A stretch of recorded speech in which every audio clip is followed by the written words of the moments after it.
Hello there. Welcome to Fate Mag Radio, the online voice of Fate Magazine. I am Kat Hobson, your host, and I am so glad to be able to welcome you tonight. I have two people coming in with me who I think are just really special. They are Jay and Teresa Lynch. They are fabulous humans. They are paranormal podcast hosts. Um, they are cryptid hunters as well as ghost hunters. They are just some of the most civic minded people I know. They support so many venues and some of the ones that I love a whole lot too. I am going to let them just go ahead and continue to let you learn about them. And I want to welcome them. Hello, Jay. Hello, Teresa. Hi, everybody. How you doing? Great. How are y'all? Beautiful. How have you been? We haven't seen you in forever. I know. It has been forever. I am just really so glad to see you. I'm doing great. I'm about to have a dog explosion because my husband has just gotten home. And so that's going to be a thing. That's cool. And, I understand that. We have two, so we get that. well, this is only one that barks. Believe it or not, that's one dog. So hopefully he's coming in the door. And I will beat him later. Oh, no problem at all. Not an issue. But Not at anyway, all. well, that is my little mini Aussie. They're all rescues. And, I have two now. So, I just wouldn't trade them for anything except for moments like that. But we got two that rescues are the best dogs. both of ours rescued us. I know, right? Well, we had lost all but one dog. And so we started looking for some place to rescue, and we found a true rescue. And like there were no alternatives, basically. And we went, and it was basically a pony. They said he was an Aussie Collie mix. He's actually a golden Aussie. And so his name is Wally. We call him Wally the Collie, although he's really not a collie. That's funny. But anyway, so he's our most recent rescue. And I wouldn't trade him for anything. No. Except, when things like that happen. Yeah, And it's such a minor thing. It's no big deal. well, it's really home. not, because it's that's his not. way of protecting me and just sounding the alarm. And, Yep. Sometimes his dad can be a little alarming, so that's okay. When I worked from home I worked for a call center. And when, heaven forbid, Amazon comes and leaves a package on the front deck, then they are going to let me know somebody was there. They don't care if I was on a phone call or not. No, they don't. No, but they're doing their job by protecting you and notifying you that somebody was there. Absolutely. And it's really indiscriminate. They don't care who it is. No. So No, I'm going to not at know all. about it And they almost get louder if they know you. because they're Well, excited. Yeah. Right. Yeah. They get excited as all get out. Yeah. But anyway, so and that is Tipper, by the way. So yes, we are well protected here in this house. But I am so really excited to have y'all on because, like you were saying, it's been such a long time. Oh, yeah. I mean, probably a year or two before COVID. I was going to say, I think it was pre-COVID. It was I know pre-COVID. it was. Yeah. And we actually met at Ashmore when Rick was there and everything. And, I'd come up. And I tell you, I've been there twice now. I love that place. And Robin has come here to investigate sloths. So it's always fun when you get to see people and be around them, especially people that you like, even before you get to meet them. Absolutely. TV. So, Absolutely. You guys couldn't hear the dog squeaking its toy at our feet, could you? No. That's why I looked around like, what the heck? I'm like, what the hell? Well, these are now, Dad's in the house, everything's smooth. So now they're asleep because that's what they do because they're dogs. Oh, yeah. But it's funny because when I have activity in the house, they know it. So they don't bark. They just watch because they're kind of like not sure that they should be scared or just really, turn into the complete, bad butts that they are, or, what's going on. But it's funny because I do get some activity here. That's awesome. I We mean, get it occasionally. Not as much as you would think, considering how many places that we've investigated, how many places we've been to, and we don't, as a general rule, do the protection. I definitely don't. No, you don't. Well, I do use protection, but I also try to just mainly say, look, guys, I need to have some ground rules. And Right. sometimes they respect that, sometimes they don't. Depends on the character of the spirit you're dealing with. We used the first location we ever investigated, we ended up moving into about 6 months later. And it was, I was told that we had to place ground rules and like tell them, you can't bother us when we're sleeping. We have physical bodies. We have to rest, this, that, and the other. And we did that. So I didn't have any issues. Occasionally we would, but not too bad. Well, the sleeping is a big deal for me. Is it? I'm like, no, not now. I've had something give me dreams. And so, and because I have precognition, so dreams are a real thing for me as a rule. And so when I get something that I feel like is kind of alarming, it really kind of like, oh no. So that we had to kind of set rules about. It was like, don't need to see, and no death states. I don't like death states. I don't want those. Right. And that's pretty much the equivalent, all of my rules. No death states. Don't bother me when I'm sleeping. And don't scare my dog. So you can't come to the bedroom when we're sleeping. And Jay made the rule that they cannot come in the shower. Or don't come in the bathroom or shower. If you laugh, I'm going to blow up the house. Don't be picking on an old fat man like that. That's just mean. Leave me alone. Okay, now I just completely lost it. So well, you know how I am. I do know how you are. It may have been a while, but I do know how you are. I was going to say, you know better. Oops.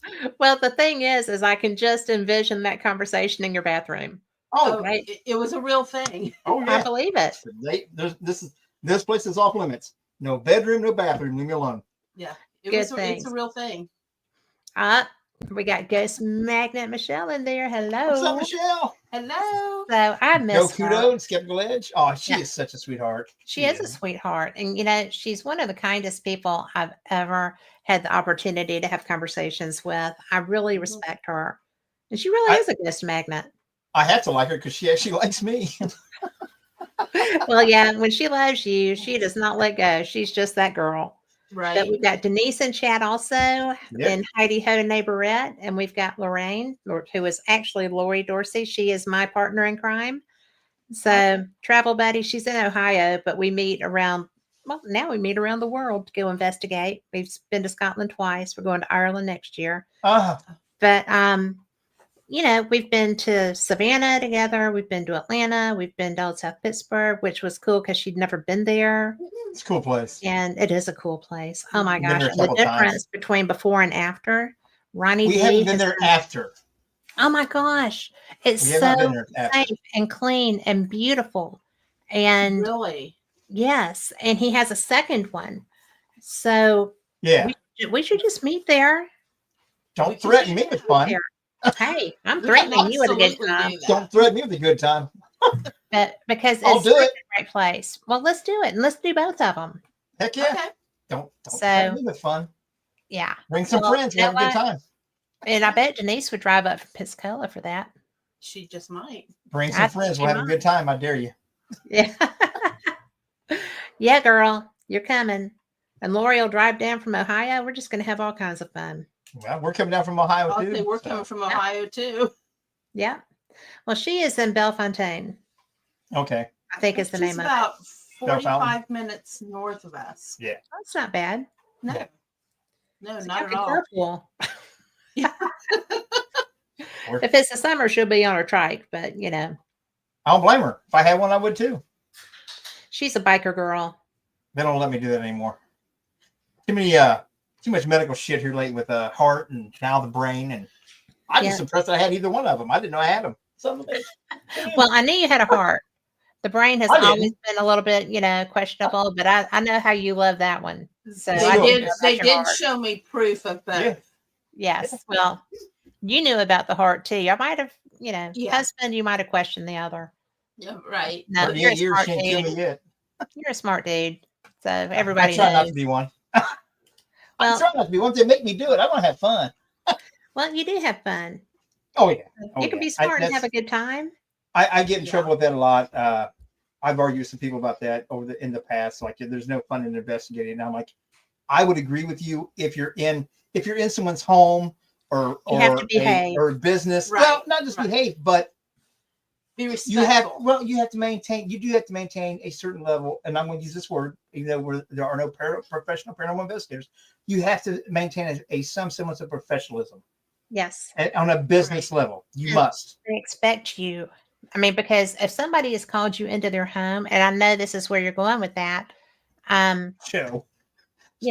it's and Skeptical Edge TV is here. So that's Joe Kudo with Kudo's Custom Creations, also the one of the other co-founders of Darkroom TV. Oh, yes. Well, I am really so tickled that you use the word professionalism, because we are not professionals, and yet when somebody invites you into their home because they're afraid, you are the professional, whether you call yourself that or not.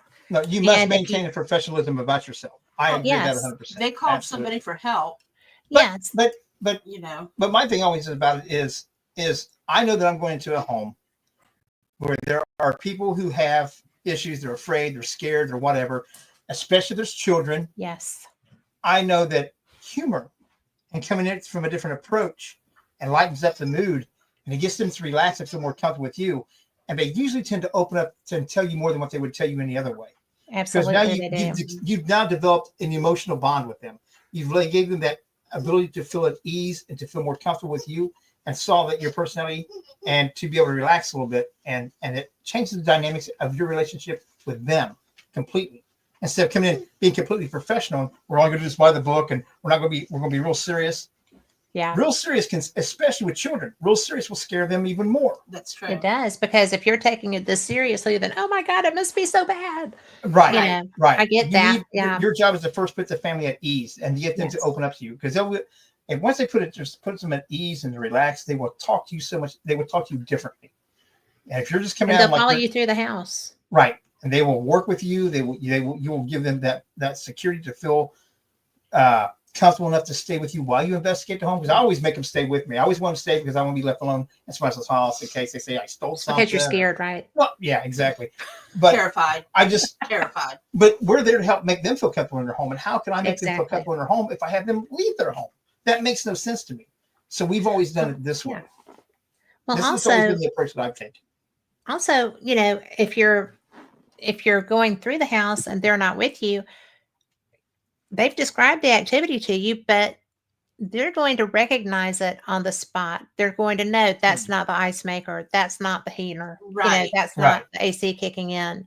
Which saves me a lot of time. Yes. We don't have even though I'm marking that on my evidence tape, I'm still, it's helpful because I can just blow by that. And anytime I hear it after that. Right. So it's extremely beneficial to helping them help you help them. It's a hand-in-hand thing. Yeah, it is. And it gives them peace. It's nice. And ownership. It gives them ownership of the situation. Yeah, which they is a need big to deal. take ownership of it. If there's something there, they're going to get rid of it. Yes. They're going to know what it me. is. Yeah. Because you can't get rid of everything. Sometimes you have to learn to live with it. Well, you do, but you have to find a way to live with it. That's true. But in all the years we've been doing this for 15, 16 years now, we've never come across anything evil. Maybe a little grumpy. Grumpy. No, grumpy.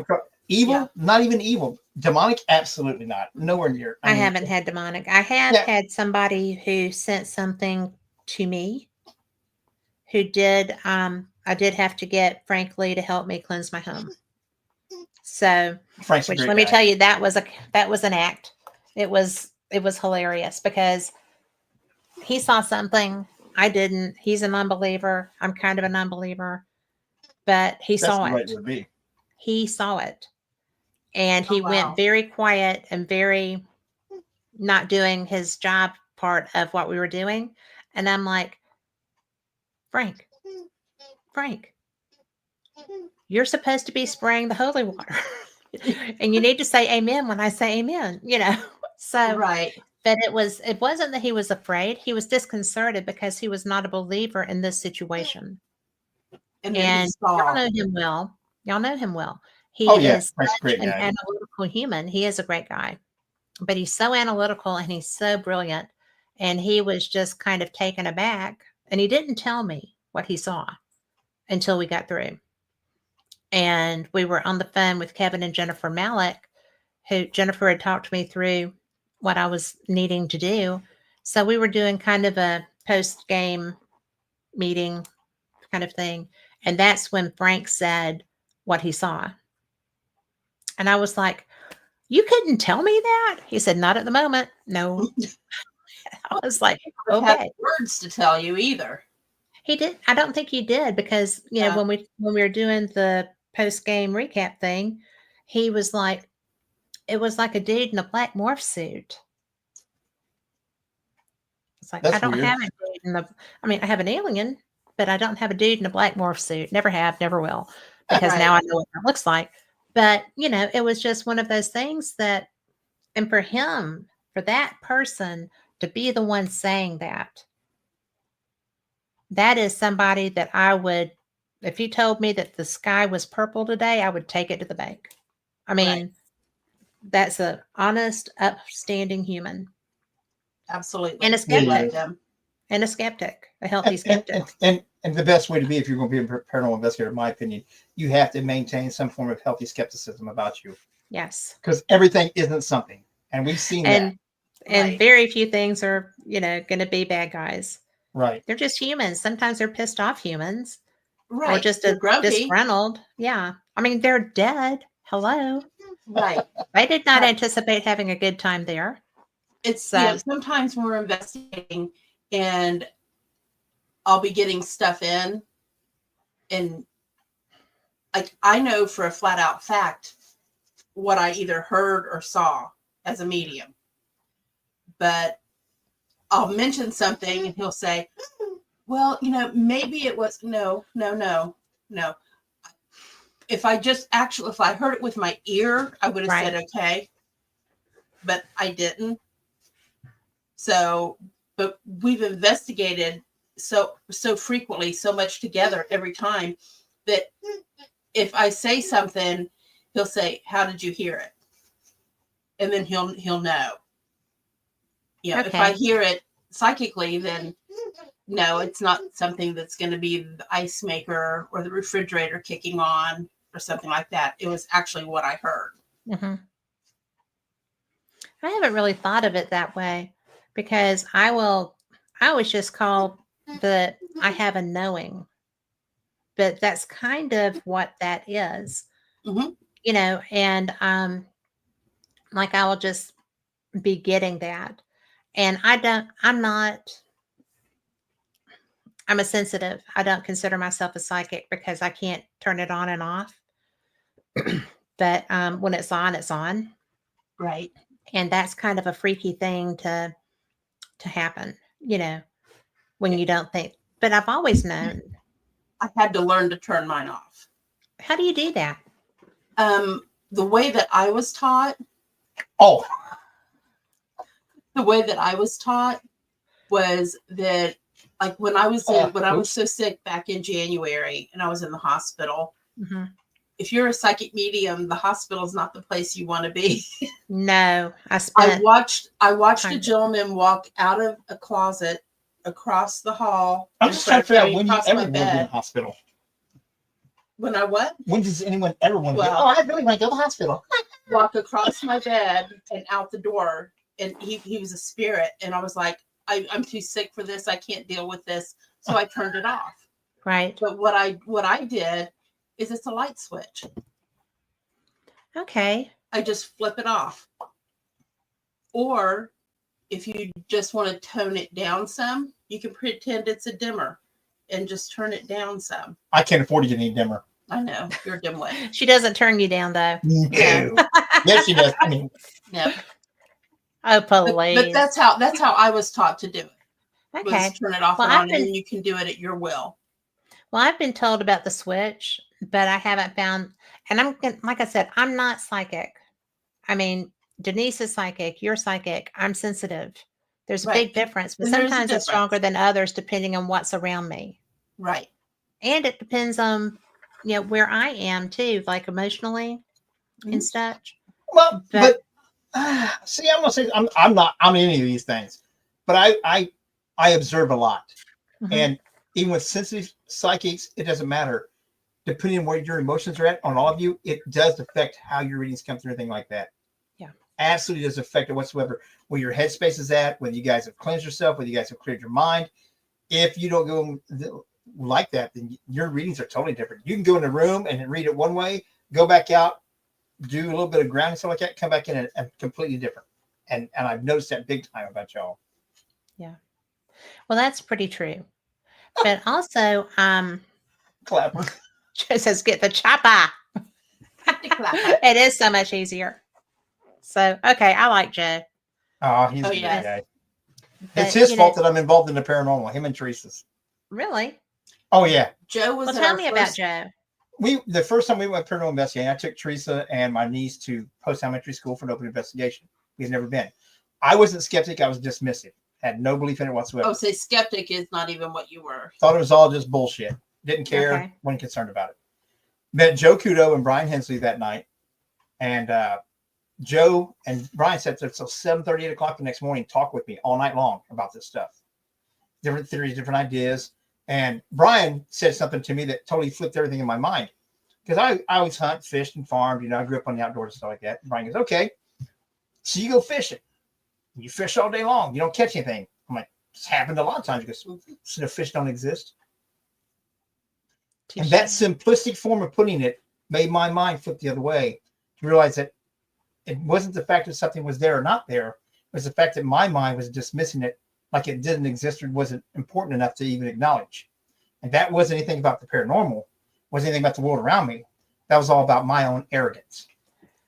Well, the point being that if you didn't believe the fish were there, you wouldn't be wetting a hook. So you'd be Right. missing out totally.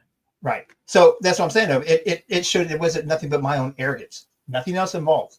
Had nothing to do with what was or is or isn't there, whether I believed or didn't believe. That was just sheer narrow-minded arrogance. And being that I've always been somebody that enjoys science and things like that, I really started delving into it. I met people like Callie Sherrill and stuff and started delving into the whole quantum physics of it, which in a lot of ways is way over my head, but I love to learn. But And- it's cool though, right? Right. Quantum And that's what is such, there's so much there. but that's just it. That this is a field that has absolutely no proven barriers to right now. Nope. So you're only limited by your own restrictions of your own fears, beliefs, religion, and Yes. imagination. Restricts you. The paranormal and the universe doesn't restrict you.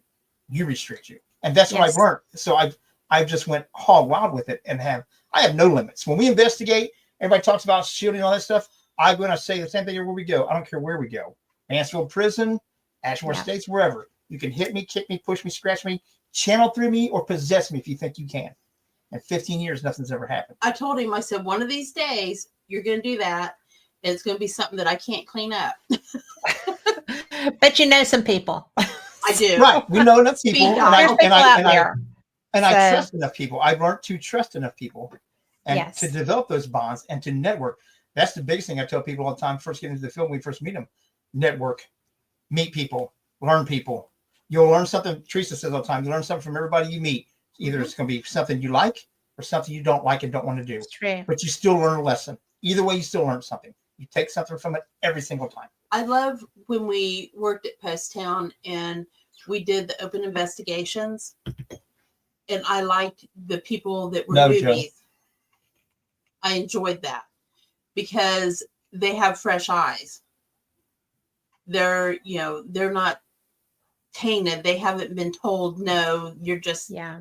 that orb is actually dust. They haven't been told that, and they have excitement. They have a different way of looking at things.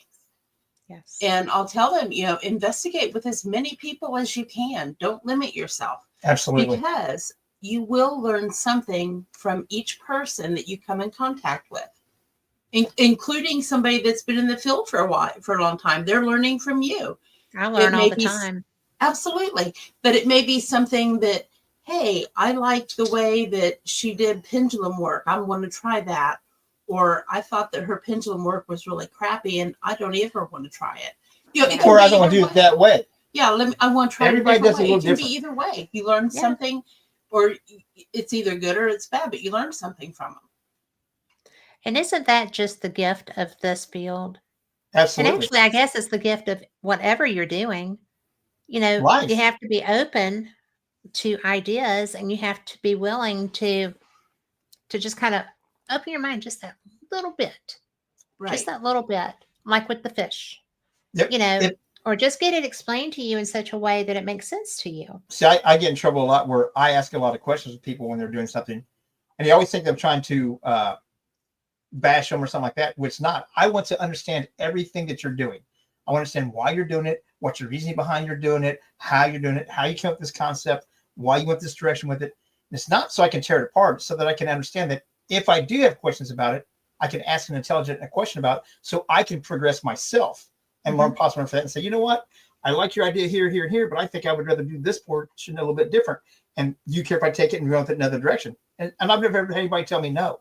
But it's a chance to now take that and grow from that. Right. Then I always report back to them. And I also always give them credit. Where'd you hear that from? Well, this person taught me.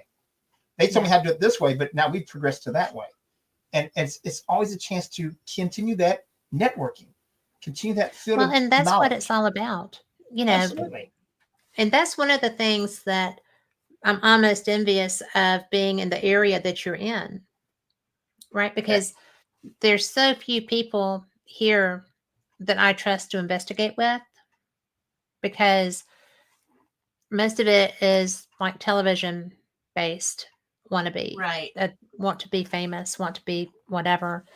And said the person doing the radio show, right? But I do this so I can learn. And I've been doing paranormal. Can you believe I've done paranormal experience for 10 years now? But Really? I've learned so much stuff and had so many people come and talk to me. And I learn every time I get that opportunity. And I'm so blessed to have those opportunities.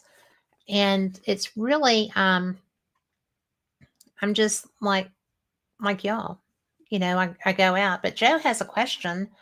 And that is, do you guys believe everyone has some sort of abilities?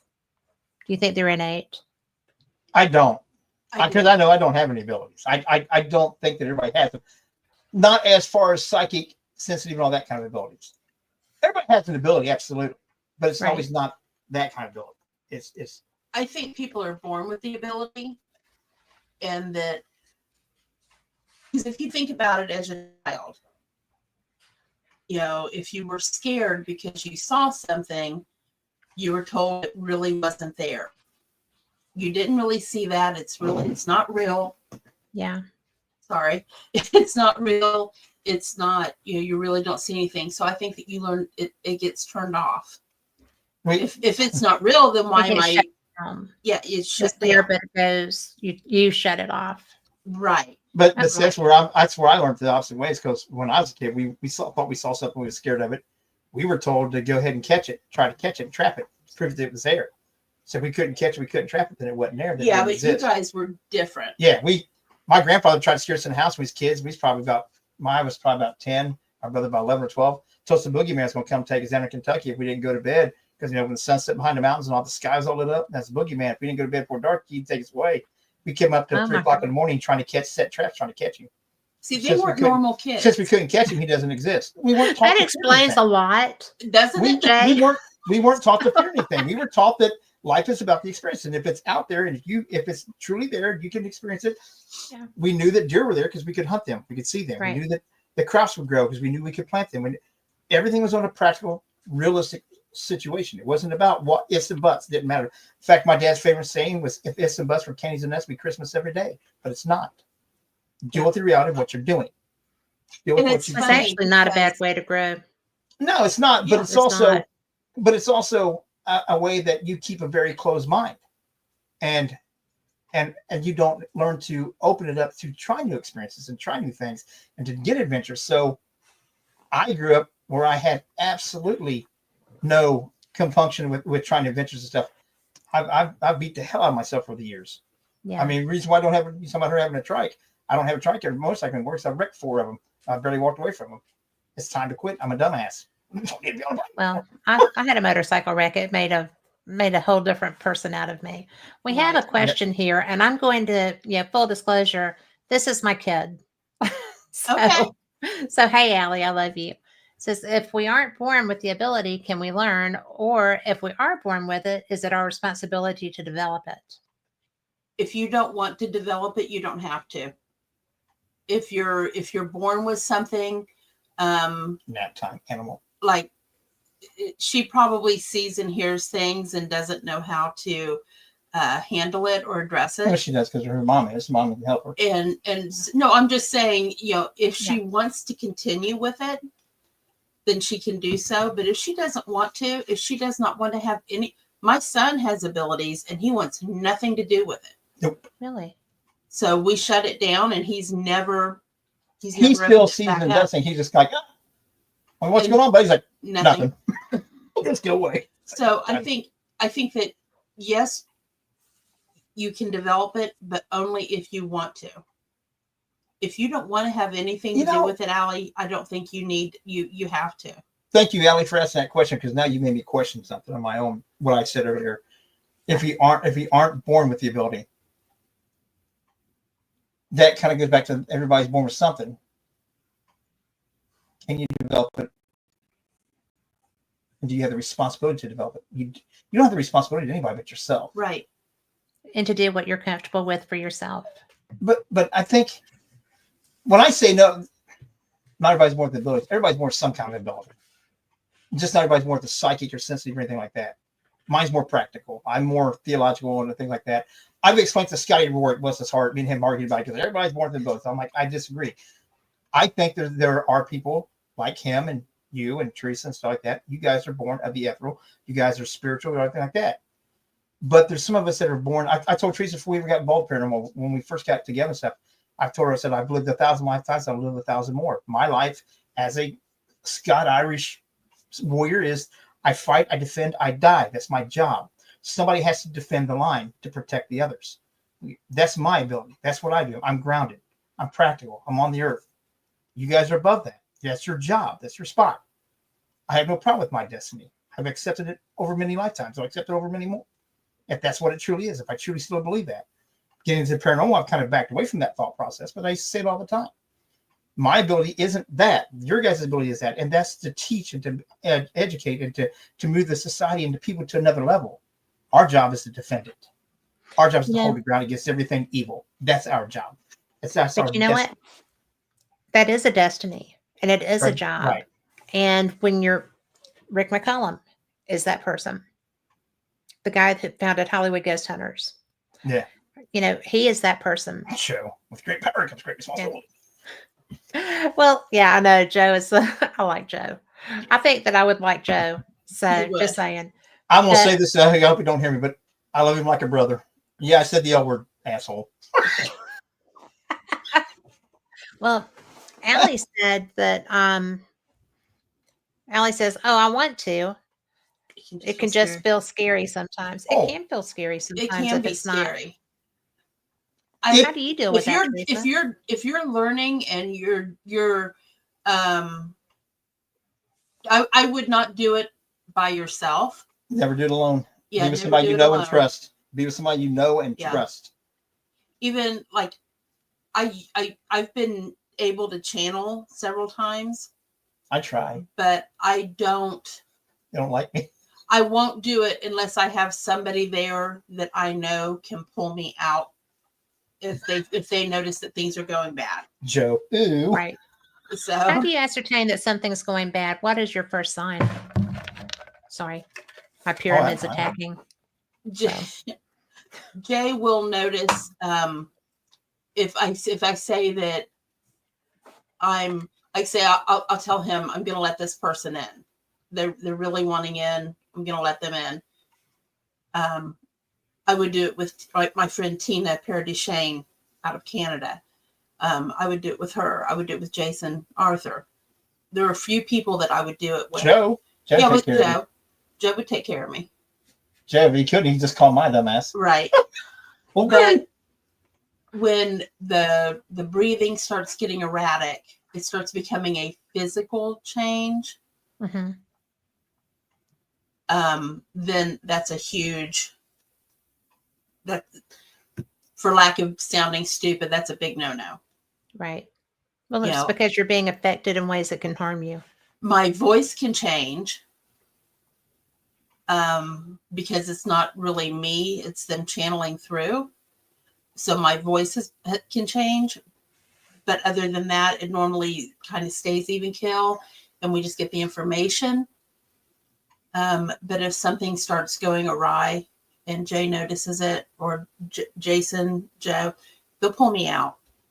How do they do that? Hey, they'll come up and just talk to me. Sometimes it's that way. We've had to have Tina though do cord cutting and do Palo Santo and sage, everything else.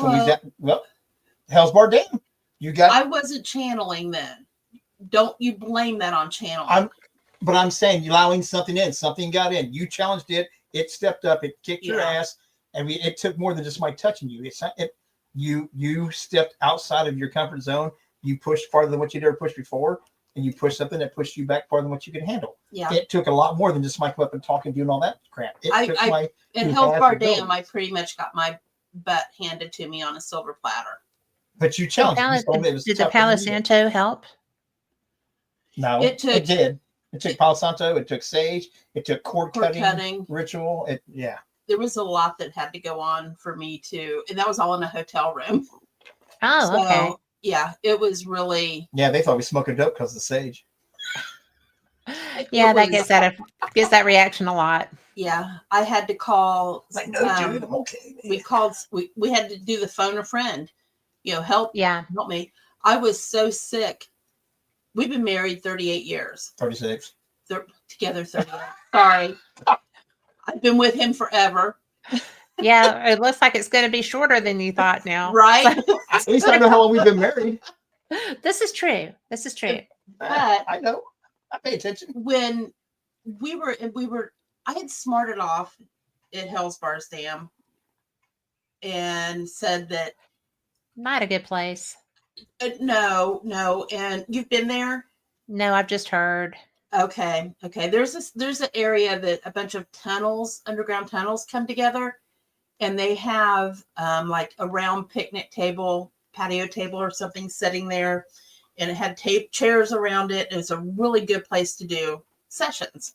Mm-hmm. So we were doing a session, and Tina was sitting across from me, and it was recorded, and we could hear something say my name from one of the tunnels, and it wasn't one of us. They went and checked. There was nobody back there, but it said my name, and like when it ended, it was like Teresa, and it just like drug it out. No, and I was like, oh, it said my name. That was kind of cool. And they're like, I'd never heard my name called out like that. So I was like, oh, okay. And then when we kept going on, and I said, Tina, it's trying to jump. And she's like, don't let it. And you could hear her. She's like, we're arguing back and forth. I've got this, Tina. Don't you give in to him, Teresa. I've got this. We're arguing back and forth. I said, I've got this. I'm stronger than it is. Well, it proved to me that I was not. Let's get you every time. Yes. And I learned the hard way. I got violently ill that night at the hotel room. I was being choked. We didn't even go back the second night. We were supposed to investigate 2 nights, or we didn't go back the second night. We stayed at the hotel. I think I would not have gone too. Yeah, we were. Well, just because of the violence of that attack, I was sicker than I have ever been, and we laid side by side every single night when I was coughing and being choked and couldn't move, and he never even flinched. He never knew any of it was going on. I finally was able to roll out of bed, and I was throwing up. I finally made it to the bathroom crawling, trying to say his name, and I couldn't. I mean, this was horrible. That is horrible. And then the next morning he got up and he like sits up and he's like, "Oh, what a good night." I'm like, "No, it's not." No, dear, I said, it was not. I said, Oh my "Call gosh. Tina. I need Tina." So Jay calls Tina real quick. He knew I was in trouble. He calls Tina real quick. She's a couple rooms down from us. And she's like, "Do I need to bring," we call it our oh shit bag. So it has the Palo Santo, the holy oil, Sage, everything. Yeah, it has everything. And Jay's like, "Yes." So we came in and she goes, "Oh my God, Teresa," I don't mean to make you feel worse than you are, but you look like shit. She says, "You are Thank you. gray."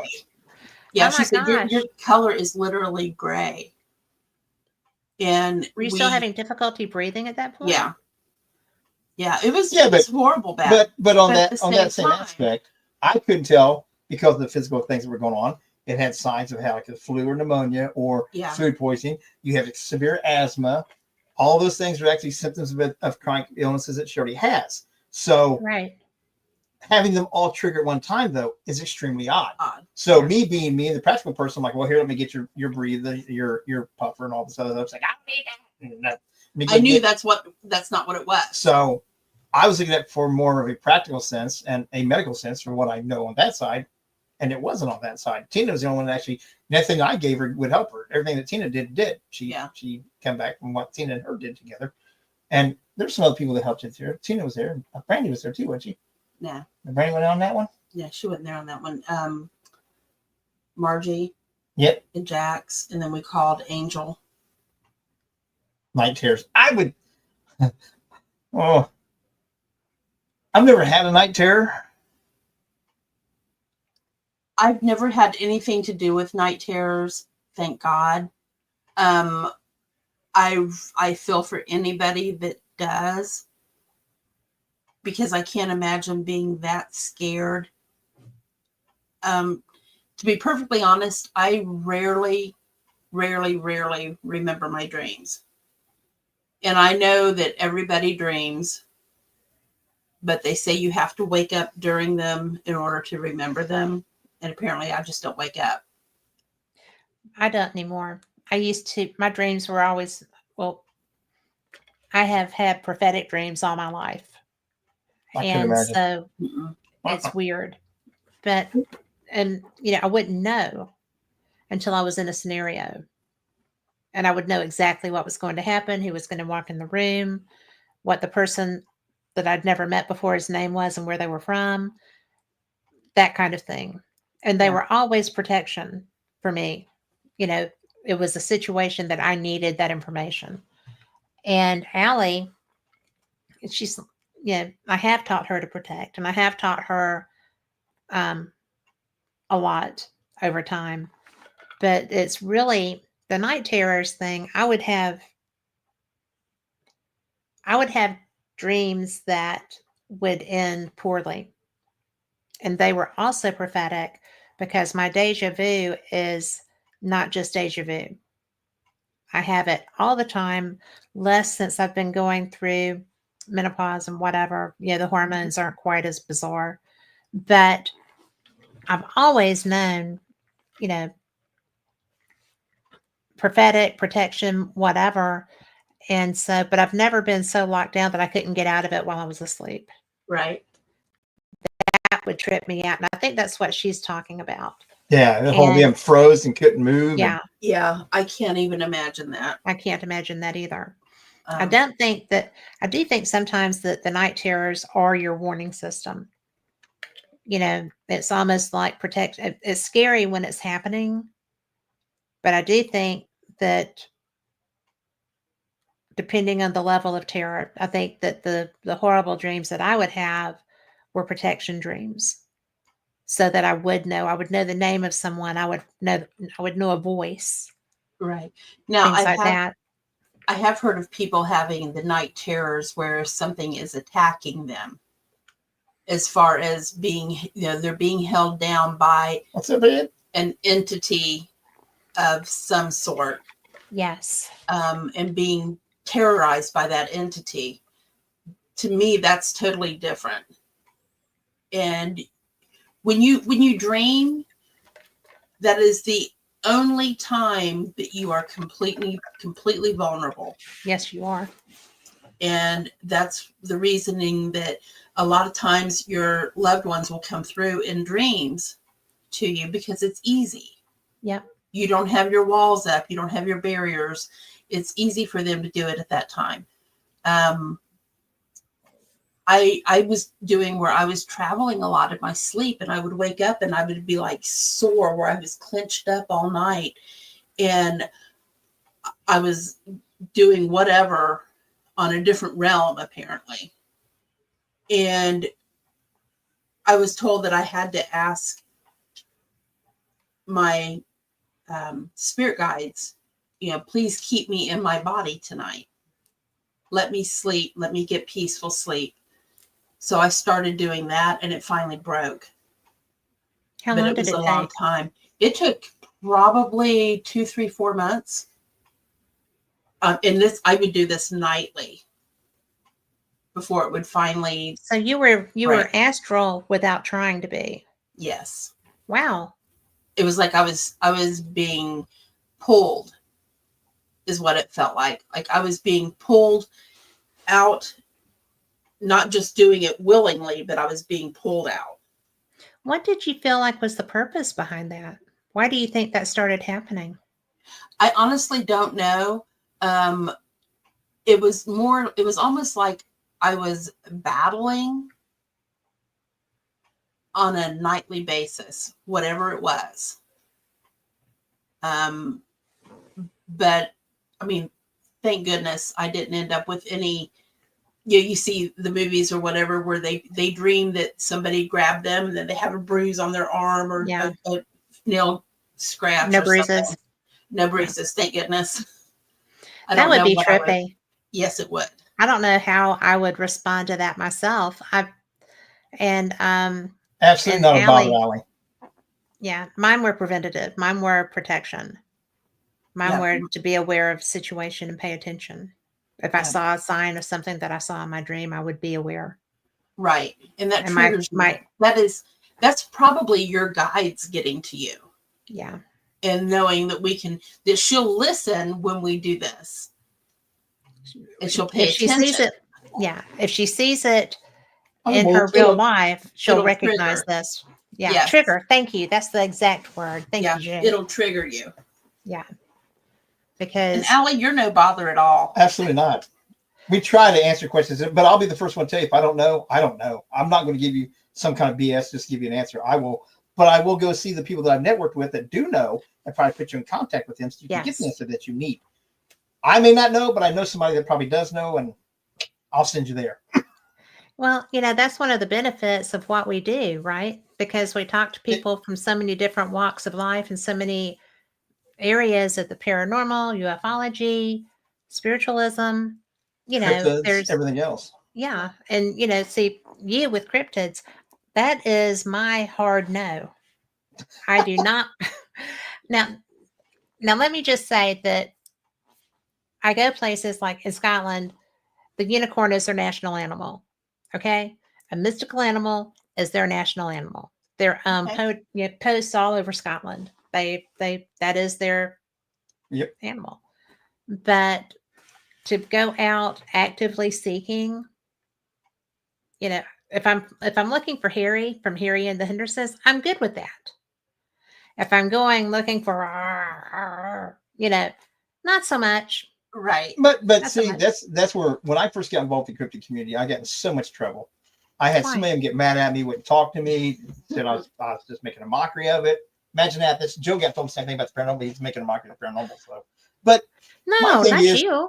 but my thing is that there's no culture around this world that does not have some kind of cave depictions of these things. Say that Societies again. and- Say that There's again. there's Slow no down. culture around this world, not one, that does not have an ancient culture, that does not have cave drawings or some kind of depictions of these things in their artwork, that had absolutely no Absolutely. contact with Absolute one another fact. whatsoever. So my thing is with Bigfoot, and you brought up Harry and the Hendersons. At the end of the show, when they let Harry loose, the mom stood up and the kids stood. They were right there in plain sight. Yeah. Nobody saw them. I was like, well, there's no way that could happen. Okay. I grew up in the woods, hunting and fishing, and everything else. If I made a proper ghillie suit, you could be within a few inches of me. And if I That's didn't true. move or anything else, you would never know I was there. That's me imitating nature. Yes. I'm doing what? I'm imitating nature. So now you're telling me that nature can't do what I'm imitating? But when I'm imitating them, here we go back to what I said earlier. That's our own arrogance of our own intelligence. Absolutely, it is. So then I get the whole thing of, I truly believe that there are creatures that are here. I do not think they're aliens. I do not think they're interdimensional. I said that I think, my opinion, my theory, that they're part of the Fae folk. That they're Part of the Fae? The Fae. They're Earth You think protectors. Bigfoot are Fae? They're part of the Giants are part of the Fae folk. They're part of the everything like that. Right. The leprechauns, they're all part of nature. If I was I've never thought of Bigfoot as anything other than just a mammal, not a Fae. That's interesting. But what if they're there to protect the woods, to protect nature, everything like that? Well, And they they've seen how destructive we are as people. Everything we touch, we destroy. Anything we are afraid of, we destroy or we kill. Anything that we think we won't have control over, we try to control the land. We try to control the weather. We destroy water. build our cities and everything else, and build our buildings and stuff. We don't live in harmony with nature. Who's to say that since we've gotten out of harmony with nature, if they've gotten out of harmony with us, and once we get back to living naturally, more naturally, we will not become more aligned with what's going on in the world. We will not have more understanding of what's going on with the world, more understanding about our own frailty and everything else, that we have lost our disconnect with them. They're there watching us, waiting for us to become re-educated with the world. And I was, you're trying to make me into fairies. You're an idiot. You're stupid. I'm like, I don't argue about fairies. I just have never considered Bigfoot as Fae. Bigfoot, Dogman, they're protected. Dogman's scary. Dogman's not scary. I would bet. Neither is Bigfoot, in my opinion. Well, but I was Bigfoot are aggressive, but Bigfoot's not aggressive. Really? Dogmen are aggressive. Are they? They are. How where's the proof that there's actually a dogman's been aggressive? There's been. Well, I have only one reference to that, and and he's not around anymore. It's Butch Wachowski. Well, there's a land between the lakes. I've studied that extensively with the North American Dogman Project. I was one of the founding members of that. I'm also one of the tracker for the North American Dogman Project, the Dog Boys. So have you never found them to be aggressive? I've never found anything to be aggressive out there that wasn't forced to be aggressive. Everything nature has a fight or flight. Nothing goes at anything hardly unless it's going to try to get it to eat or to protect itself. I will give you that, because when I was talking to Butch about the Dogman experience that he had, they were coming through. There were 3 men. They were in trucks. They had weapons, and the Dogmen came walking through, and not one of them raised a weapon, because telepathically they were being taught that's such a bad idea. You don't want to do that. Oh yeah. We're just, and so I stand corrected. They were not being aggressive, but they were asserting that would happen should somebody threaten them. There's one of the claims that we had to research is a gentleman said that he emptied a 30-round clip or something like that of an AR-15 into the chest of a Dogman, and it did nothing. Didn't pinch the skin or anything like that. Well, that could go along with the Fae.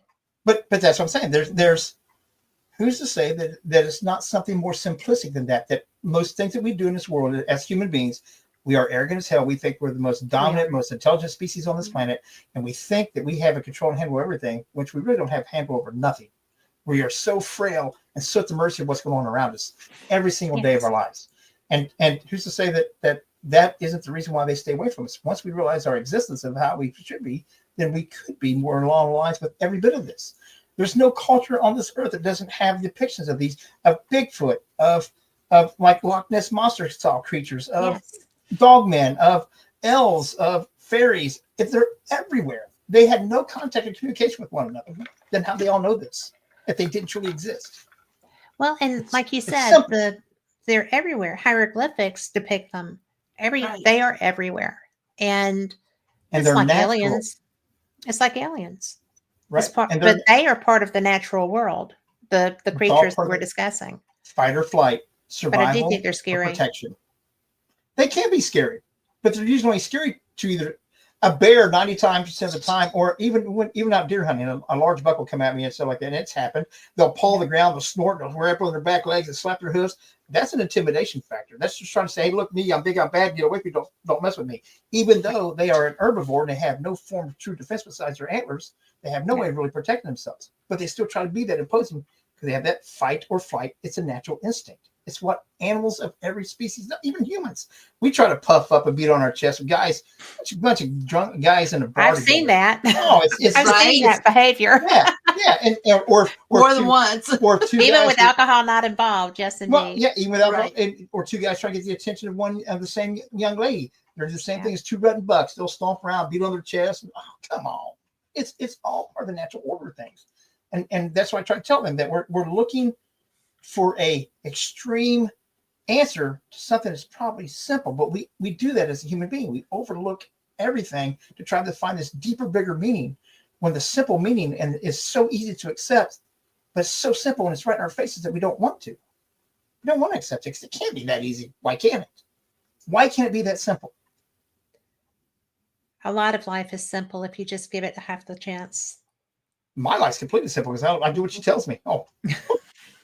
No, he doesn't. Oh my gosh, you are such a mess. I tell you what.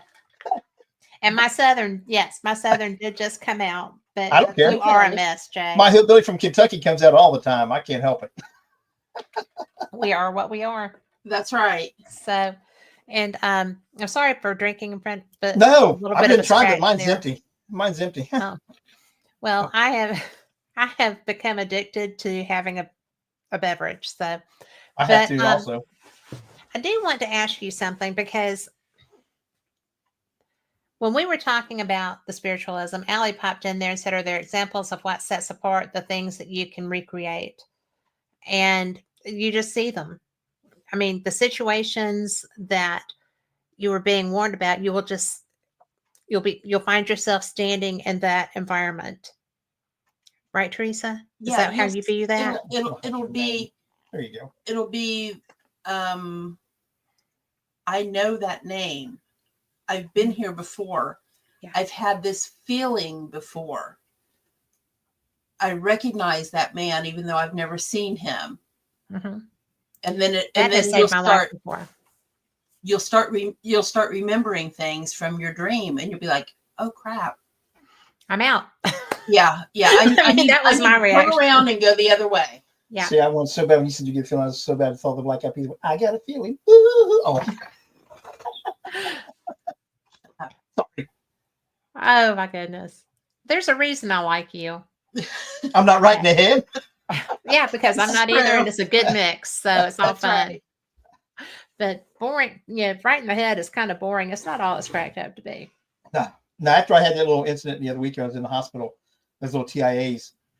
It's been about a week to get back to being me. I thought that my ADHD had slowed down big time. There's usually I tell people all the time, I got 13 personalities stuck in my head. 12 of them don't like me. And I don't know which one's me. And I don't care. We're having fun. Who gives a crap? Let's have fun. So, and the ADHD is always going. It's always 50 tabs, 1,000 tabs open, and music coming from somewhere I have no idea where it's coming from. And that was all gone.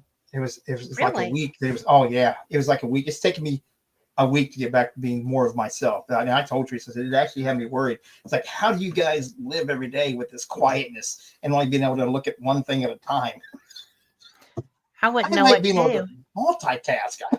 I like having all that different things going on. I like all the different chatter going on. It keeps it from being boring. Thinking. Right. And it keeps me thinking all the time.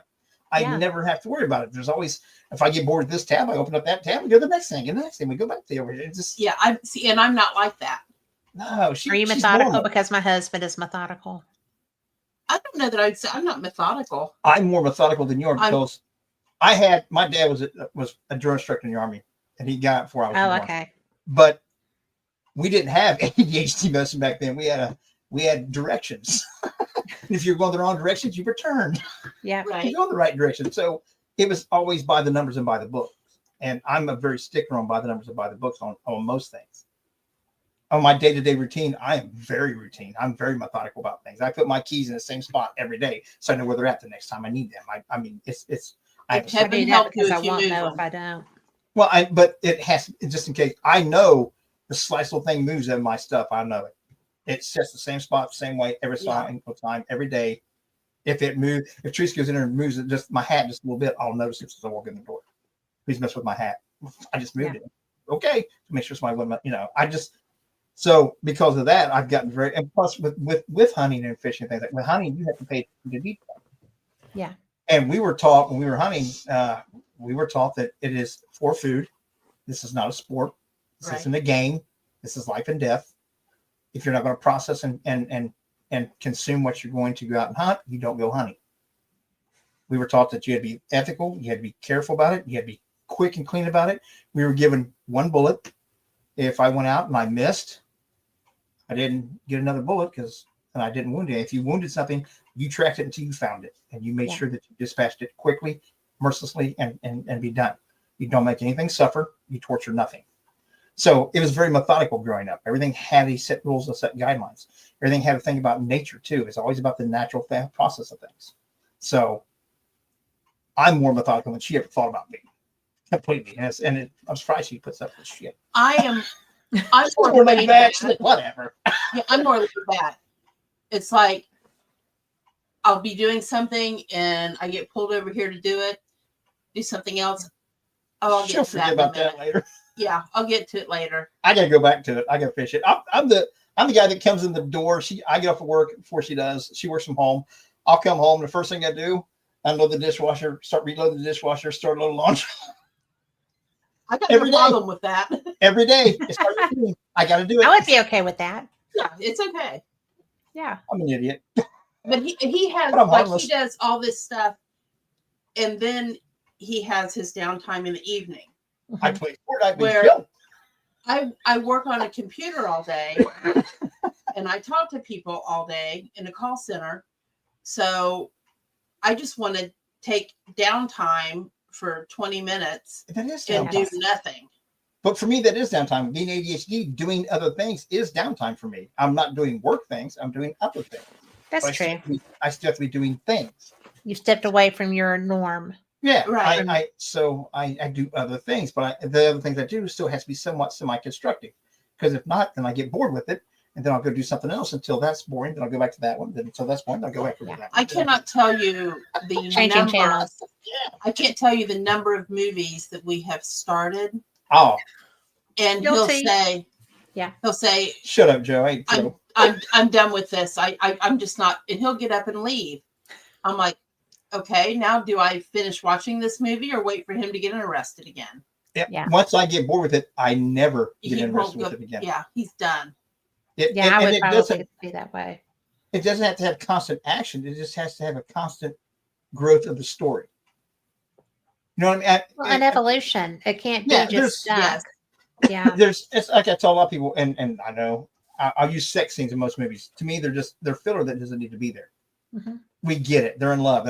Move on. That Yeah. doesn't pertain to the story. That's just there for. And it doesn't Gratuity. need to be, I have boobs. I don't need to see someone else's. Right, And exactly. Just like- it's I know what they look There's- like.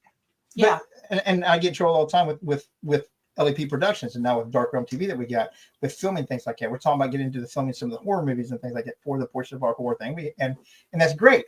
But to me, I'm always more of a shorts on filming because my ADHD, I get bored, I'm done with it, and I'll never finish watching the movie. So I want to keep the storyline moving and the progression of the storyline.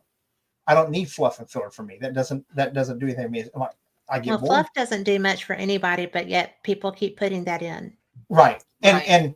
But that's just so they can make it a feature film, because anything over an hour and 35 minutes is a short. Anything over an hour and 35 minutes is a feature. So once you get to the feature, people want to make it to An hour and a half is a short.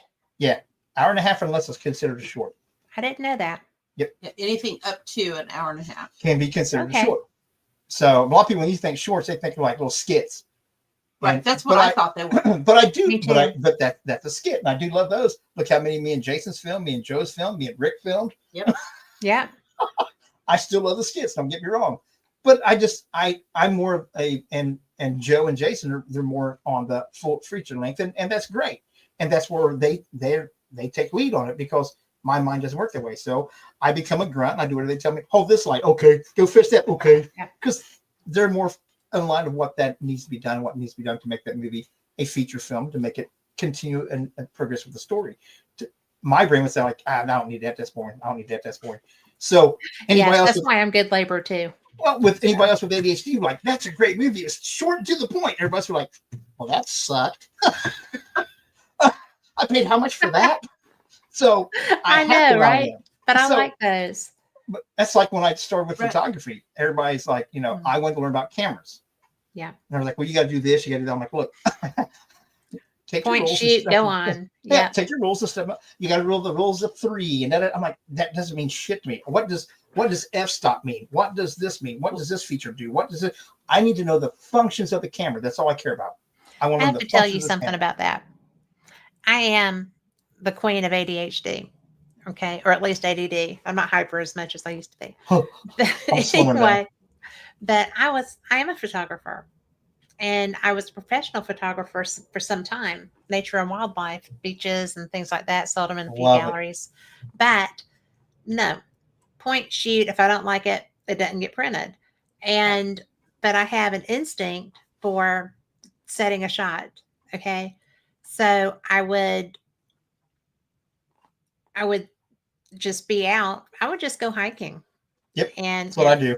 herons and fox and dolphins, light. I love light on water. I love light on clouds. I do all that kind of stuff.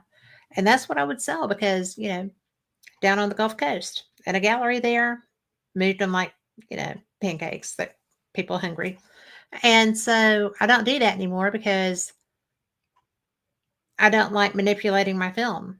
I don't like manipulating my shots won't. digitally. And I so if it's not good enough when I take it, it's not good enough to sell, and I'm not going to do anything to that. But it's just the way. Oh, Joe says he can picture the perfect shot, but making it happen is the challenge. But you know what? You That's got to the trust fun your of it. instinct and go and do it. That's the fun of it, making it See, happen. Our but you're the son- tech side. Our son Ooh, not me. is a very, he takes a lot of wonderful pictures. And he went hiking He went in the- every day for like 2 weeks to the same spot because he wanted about the same Oh, time did to it catch the different. sunset at a certain way that he wanted to picture it with this shot. Right. He hiked Yeah. he hiked 2 hours back to the spot that he wanted to take this picture from and waited till the exact right time that he wanted to have it. Ah. And if it didn't happen right, he'd hike 2 hours back out. Yeah. Next day, 2 hours back in. He did it every day for every 2.5, day. 3 weeks till he got the exact shot that he wanted with the Well, that's sunlight what the you way he do. wanted. But that's You have just to be it. patient. But that's also where when he was born and stuff, he wasn't into hunting. He didn't want to kill anything, and I expected that. So that's when I first started getting into photography. I bought one of the Canons like you get from You can shoot Walmart. it From with like the camera. you still have. I didn't buy another big zoom lenses. He's got nothing that came in the little kit. 200 millimeters is the best he's got. Right. So you now have to learn how to stalk up close to them. You have to learn skills to get up close to them, get that shot that you want. You can't sit back a mile and zoom in on with this giant 4-foot lens and get this perfect, beautiful shot. I love that. You have to learn the abilities to be at one with nature and yourself. And now when you shoot them, you're shooting with a camera and not a gun, and you both walk away.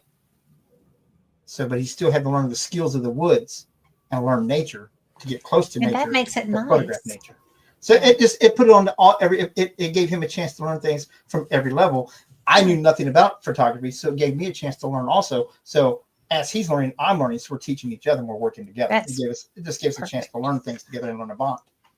So That's I'm weird. perfect. I'm weird. I do things completely weird to everybody. I can't help it. Well, you are weird, but that's what makes you you, and I think that's pretty cool, really. Let's go, roomies.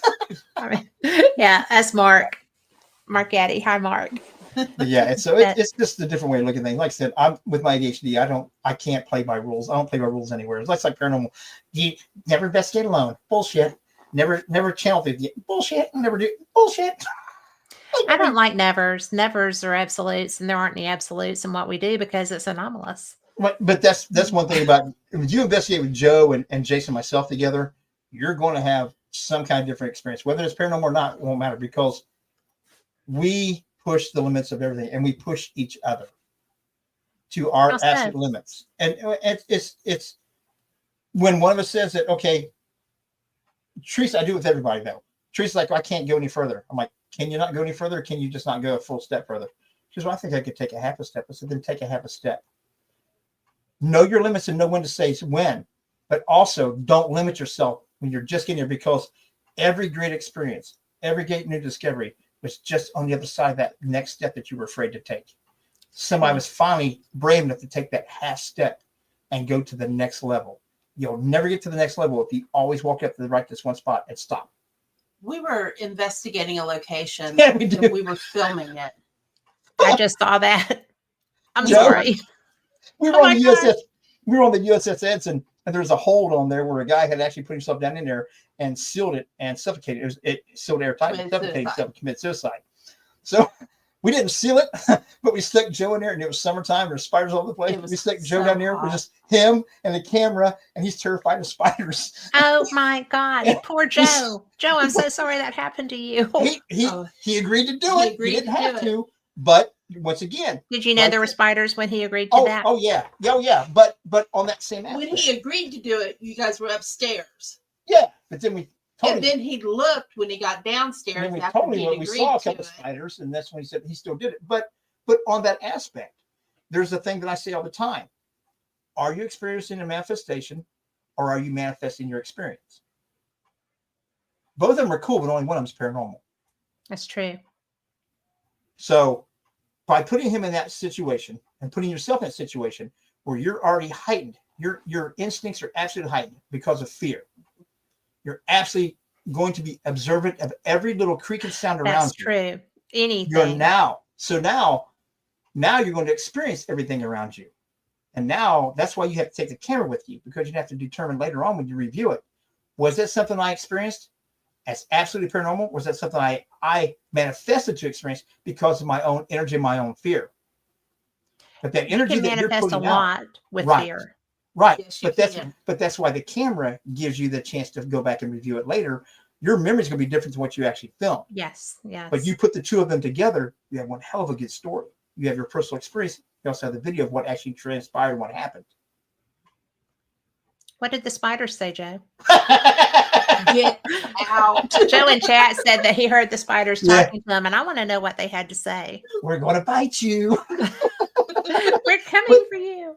But that's how the three of us work together. We put each other to situations to where we can push one another to the next level and to actually open ourselves up to have that full experience. Like Joe said earlier, when you guys were talking about the dreams or the seeing things, he said he would love to have that, but that would probably change his entire belief system. But that's the experience that we want to have. Why are you not pushing yourself to experience everything that you can in your life, whether it be paranormal or in your day-to-day life? Why are you not pushing yourself to enjoy the most maximum amount of experiences that you possibly experience? I mean, I've done it. All my life. Like I said, I've 4 motorcycle wrecks. I've been thrown out of 2 cars, been flipped out of a Jeep, been shot at. I keep naming things that's happened to me, but I still keep pushing myself every single day to see that I make sure that if the heart attack would happen or if this stress would happen, I know for a fact that I've had an absolute loving, wonderful life, and I've experienced every possible thing I could experience. I've left nothing on the table. No doubts in my world that I've experienced life. No doubt at all. And I'll never. There's not many people who can say that. Oh, I can. No, he can't. Me and Teresa talked about it. Truly, I can. Because of we hold ourselves back. A lot of people are so afraid, but a lot of people are so timid, really, I guess is the correct word. It's not necessarily fear. And a lot of times it's because I know that when the first time I was going to Scotland, I just went. It was the bravest thing I've ever done, but the scariest thing I've ever done, because I told my husband after I bought my ticket. And guess what? And he loves me enough that we're still married. Okay. But that's just it. That's what I was going to say with Teresa. When I told her before when all that stuff was going on, I said, look, even if something was happening, I was to die tomorrow. There's not people my age that can say they've been married for 36 years, been together the same person for 38 years. I've lived a life that a lot of people was only imagine could ever happen. And I've had fun. I've experienced things.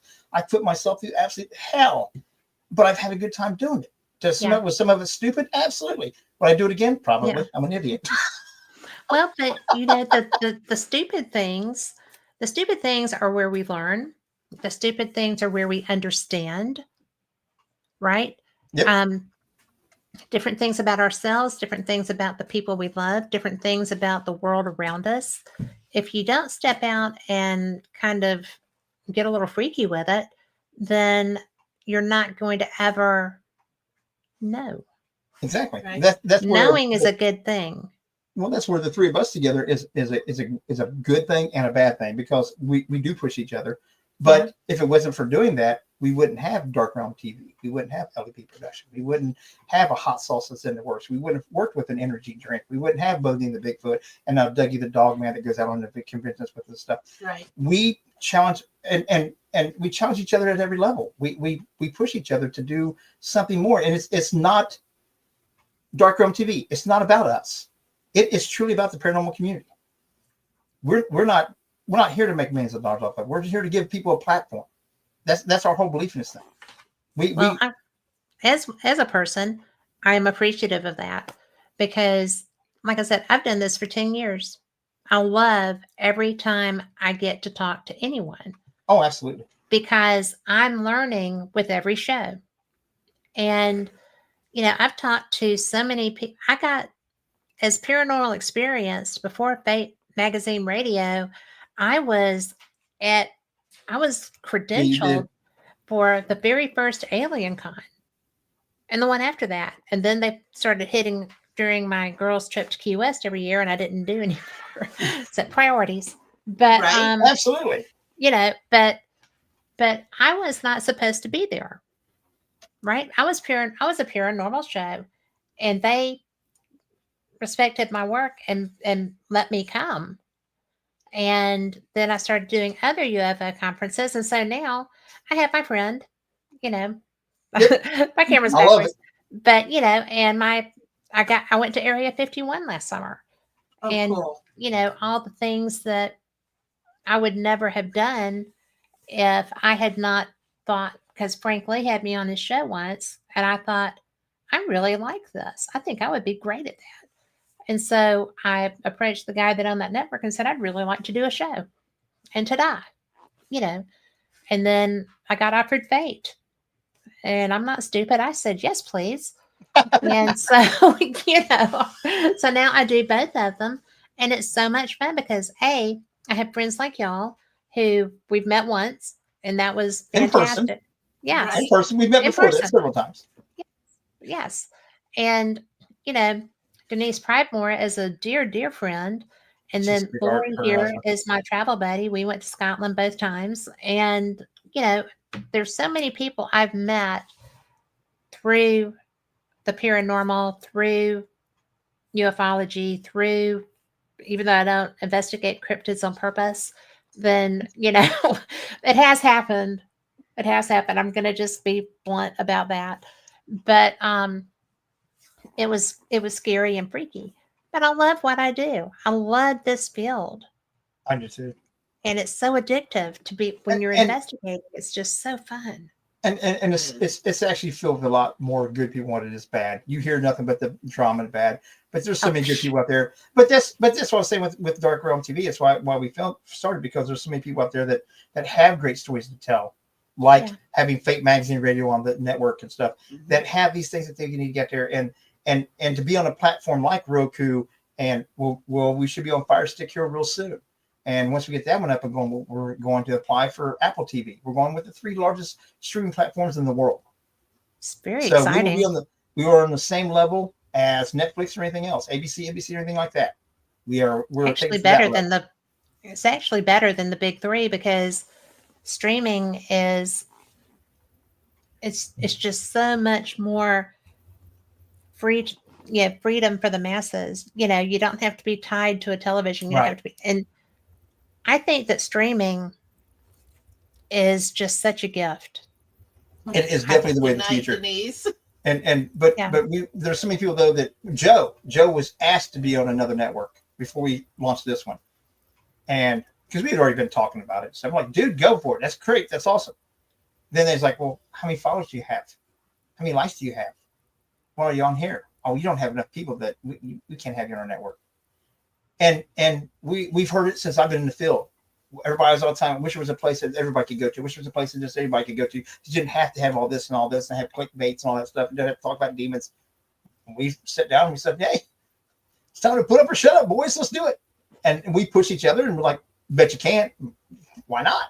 You should be a fly on the wall on some of their brainstorming. I can only imagine. We got in over our heads. We brought in Brian and Gary and then Dave.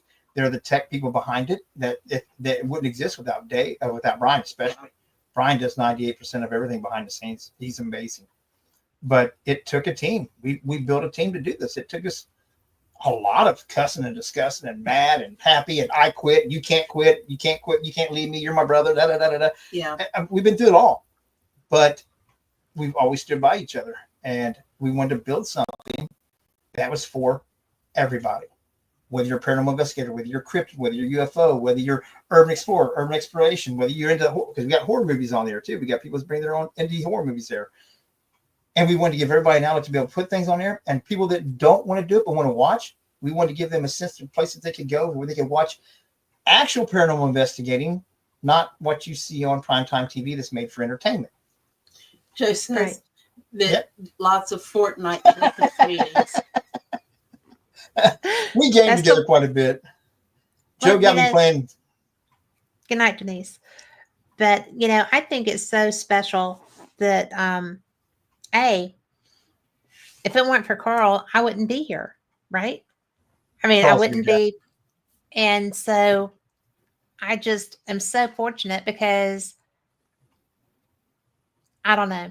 Like I said, I've done this forever. I absolutely love every conversation I get to have. And I think that other people do too. But, Absolutely. it's fun.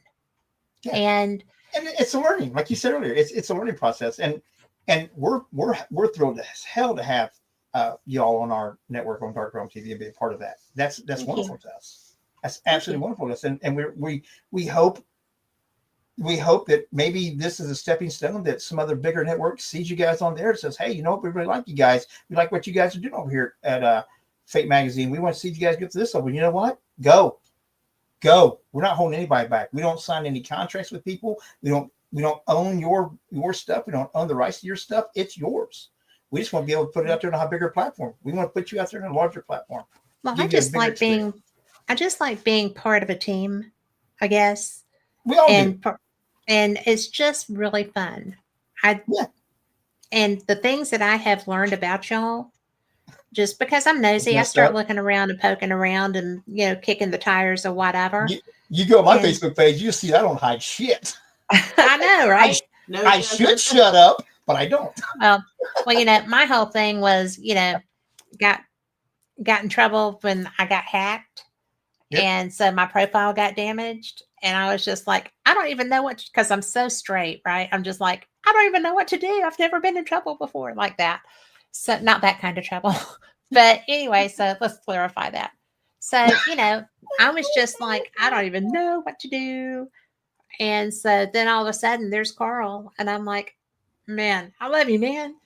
And but my friendship with Denise has been so good for so long. And I think that that's why you never know who is watching what you're doing. You should always be the same person, no matter what your situation is. And since I don't know how to be anybody else, you don't know either. No. You don't have filters. You don't know how to change. I tell people all the time, nobody wants to be me. Hell, I don't even want to be me. I ain't got no But that's choice. the only person I know how to be, right? Is me. I don't want So, to be anybody else. Everybody else is no fun. well, nobody else would change places, man. That's what the No. deal is. That's how my Well, situation is. And I called a couple of friends when I was in the jail. Hey, you want to trade places? Like, no. Assholes. You are such a pistol. I'm But honest. yeah, When we investigate together, I can only He's- imagine. always the one that pushes, like he was saying, pushes it another step forward. When it's time to be Another business, it's step. business. Yes, we were that is true. investigating at a location, and I never do the walkthroughs. I don't want you to do the walkthroughs. You're a And- psychic medium. You should do the walkthroughs. Yeah, so I That's was true. sitting downstairs in another room. This is a large location, and it was in Toledo. And when we got to this certain, I agree with area. that. Thank God you're you. when we were at this certain area, I kept looking. I was like, I'm really confused. And he was filming it, and he kept saying, well, what are you getting? And I was getting mad because it was just too much. And I knew what I was seeing wasn't true. And what did I tell you right there and then? When we are investigating and I'm having you work as a psychic medium, it is not your job to interpret what you see. It is your job to relate what you see and see how the evidence follows in behind it. So you could be right, you could be wrong. That doesn't matter. It's not your job to interpret a psychic reading, whether it be a reading or whether it be a reading on a building. So it's your this job was to my relay the first information. investigation by myself as psychic medium without Tina. Okay, so I was a little nervous, and I knew if I said what I was seeing, that people were just going to make fun of me. That it was, I knew it was Don't wrong. give a damn about that. I knew it was wrong, and I told him, I said, "All right, smart ass, this is what I'm seeing." But I'm a smart one. And I told him that what I was seeing was an invasion. Now we're in Toledo. Okay. And I saw an invasion of soldiers coming down, because we're like on the river, coming up out of the river. Along the road, We're on the road, and then down in front of the building we were at. And I was like, see, I know for a fact, I wasn't great in school, but I know for a fact that we were never invaded Toledo like that in invaded. Toledo. So I know that. And he goes, okay, I want you to come over here to this other room with me. Because I was a little bit pissed at him because he made me go through all that. And I was just want a few minutes to figure it out. And he goes, now, do you remember what I said about just saying it? And I said, yeah. He shines his light on this huge picture that's hanging up that is exactly what I saw. Whoa. And he said that it was a parade. Military parade. Parade. From one of the wars. And they paraded them right down the main street down through. Oh Toledo, my gosh. like That's so but cool. To me, it looked like, when I think of a parade, I think of balloons and clowns and the marching band and, that kind of stuff. But you got the full-blown military homecoming parade. Right. I didn't know what it was. Wow. So, and it was the exact thing. I could see. And they were these armed. men. They would have their arms. Yes. Right. Yeah. They had them on their shoulders. They were, in parade rest and stuff. But Yeah. I knew good and well. But I knew good and well that we were never invaded in Toledo. But I knew that. When we first started doing this stuff, we started working with Teresa, started working with her abilities, and it was Scotty and Tina and several other psychic beings that we know. I do that with every one of them. I tell them flat out. From my experience from the outside looking in, especially behind the camera filming, I see the biggest mistakes that most psychic mediums make when they're doing investigations is they try to interpret what they're getting. Yeah. You don't know if your interpretation now is wrong or right.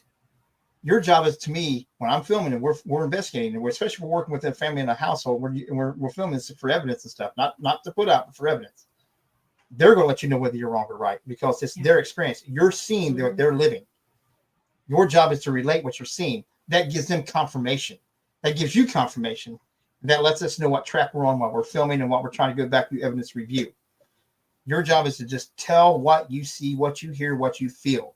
Every emotion that you have. You don't interpret it. Don't filter it. Don't anything.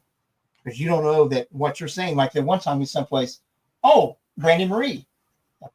Brandy Marie's was talking about something, and Teresa's like, I can't say that. I can't say that. And she said, and you said just about she said, you bitch, or something like that.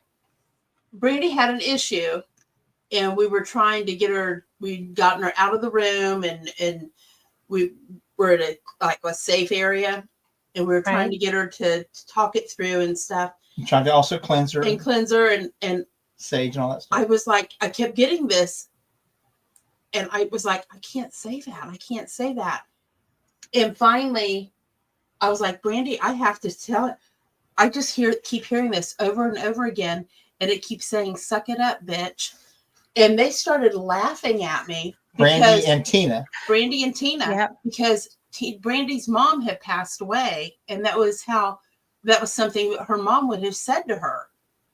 I would have never even dreamt of saying that to her. But if she would have held back and tried to interpret what was being said, the message wouldn't have been given that Brandy needed to hear. Yeah. It's not after the show. job. I have to tell you about something about that. But I had to learn And that's a hard lesson Yes. to learn on Yes. what you're being told. We were doing You're there to you're a channel. You're there to convene the information that's coming from the other side. You're not there to a interpret. lot of times if I It's do hard, a reading though. for somebody, I Yeah. forget Oh, I I forget imagine the it is. information because it's not for me. I don't remember it. There's Yeah. certain things that I remember that stick out. We were doing an investigation here locally, and this lady's father had passed away, and they were talking to him through some equipment, and I could hear him like, in my ear. I could hear him talking, and he kept saying something, and I'm like, I'm not saying that. I'm not saying that. I am not opening that. And he was like standing in front of me, screaming at me. And finally, I was like, I really don't want to say this, but he's here and he keeps saying, and I was like really upset about saying this because Yeah. it was too much. He kept saying that he was murdered. And I was like, I just have to tell you, I said, he's saying that he was murdered. And they're like, oh, I knew that was true. I knew that and it made sense to them. And come to find out later on, he was over medicated. He was over medicated. Oh So, my gosh, bless his Yeah. heart. so it's something. It wasn't intentional over medication. Well, But he was right, over but still, he knew that he shouldn't be dead. So Right. he was Right. suffering But because if she would have held back, though, they would have got that to move on to the next level to Yeah. start doing more things. yeah, So it takes a lot of people who have those abilities to understand that sometimes, not always, but sometimes when you're in situations, you're a conduit. You're You not the are. interpreter. You're a conduit, Mhm. and you need to be a conduit. yes. And so and that's where she gets mad at me because I push on that stuff. I'm like, this doesn't make sense. I don't care. It doesn't have to make sense to you. Tell me what you see, hear, smell, taste, feel, whatever. Every bit of your senses, physical and mental. Tell me what you got. Explain what you got going. Explain it in as much detail as you can. Because when we actually go through the investigation, we actually go through the review, it actually ends up making more sense. And when we get the final product to be able to show, you're like, holy shit, that all came together because you didn't hold back. Right. Once again, we are our own limitations. We hold ourselves back. Fear, Well, it's- insecurities, people might make fun of me, whatever. That's our fault. I don't give a damn what people think. I'm going to do what I want to do. Well, I that's hate true. to You be do not give wrong. a damn what people think. That's No. one of my favorite No. things about you. No. But I do live, know. live your life. Love your Yes. life. I absolutely hate to be wrong. I hate to be wrong. I can't. I hate being, but And- that's so limiting because we muzzle ourselves Right. no matter Now, what that the means, Walt, situation. I had to learn. I don't have you. A lot of people don't have. A lot of people need That's true. a cheerleader that's going to push that hard. That's And true. I'm extremely fortunate. you are fortunate. I think that's I wonderful. really am. if anybody has anything negative to say about somebody around me, they can say it to me. Yeah. I'll deal with it.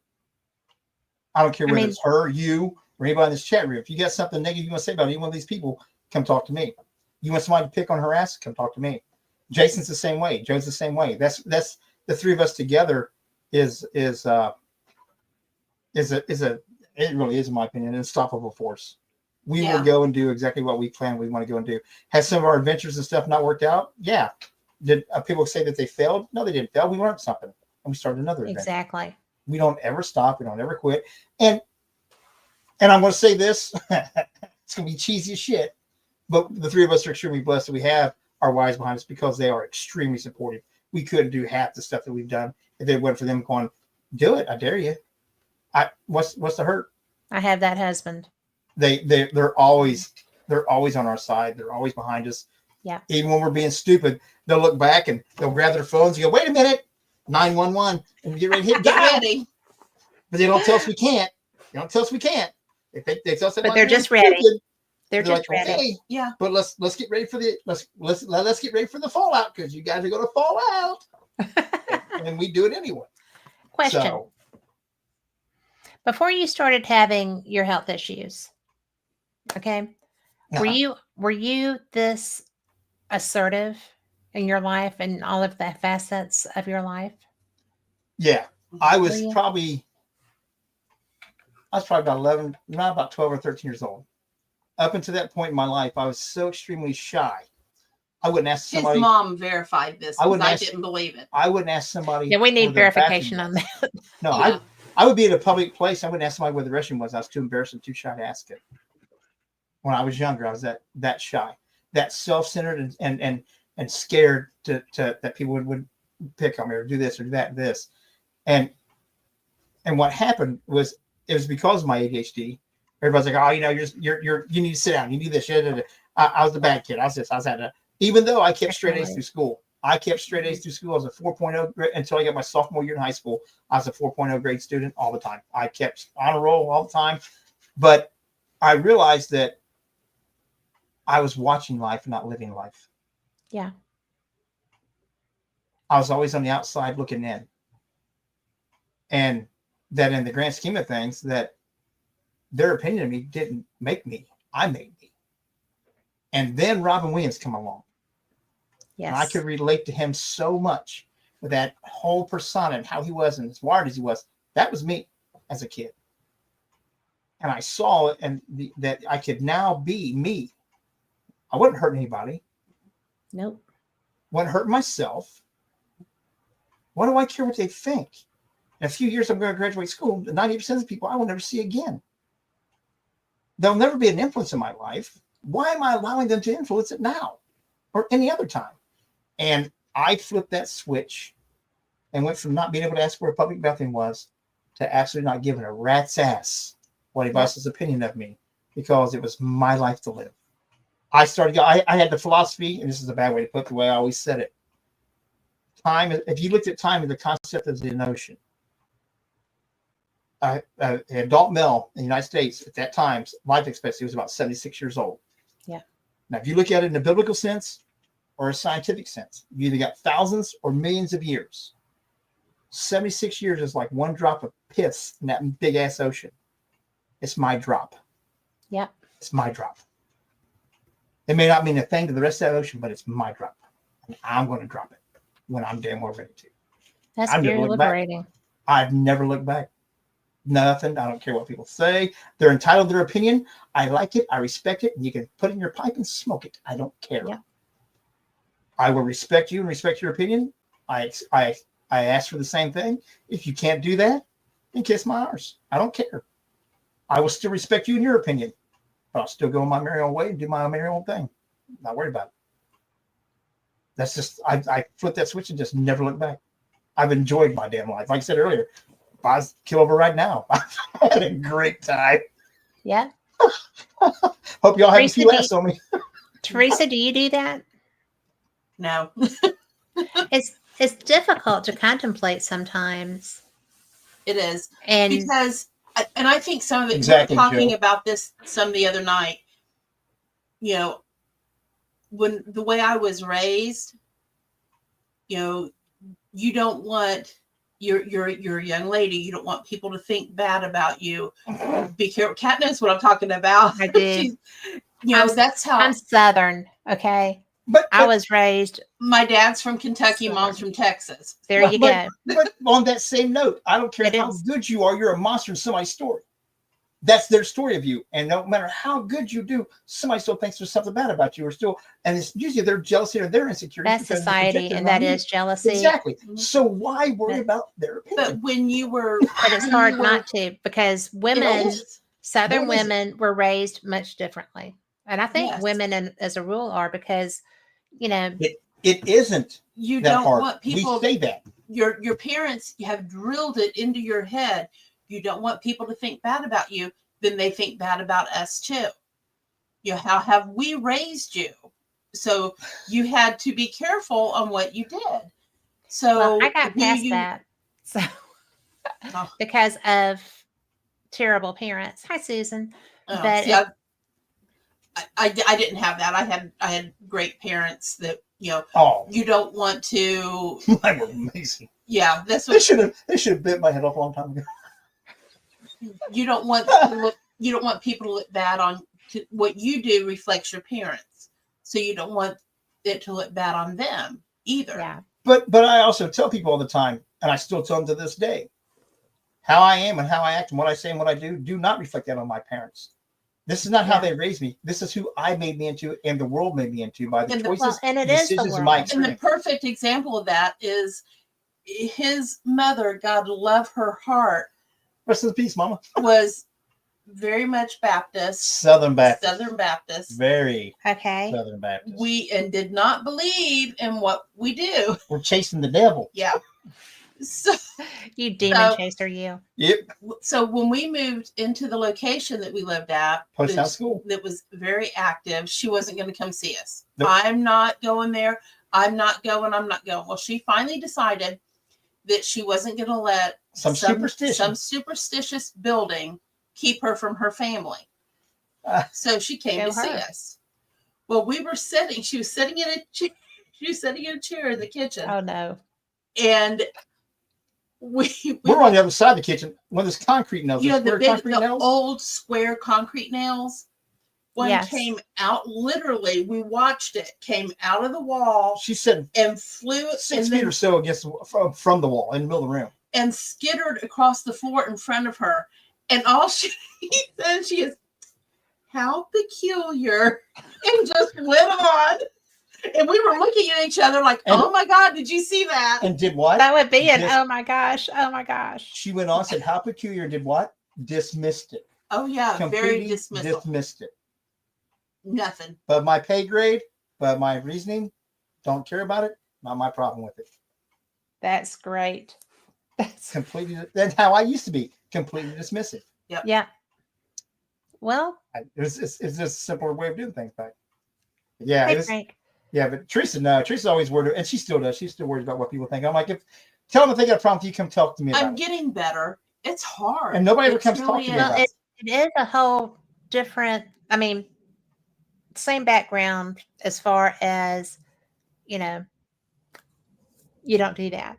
Right. But now I went kind of, when I was a younger parent, okay, I went kind of gung ho the other way. Like, yeah, I don't give a tiny rat's ass what you think of me because you will not be rude to my children or whatever.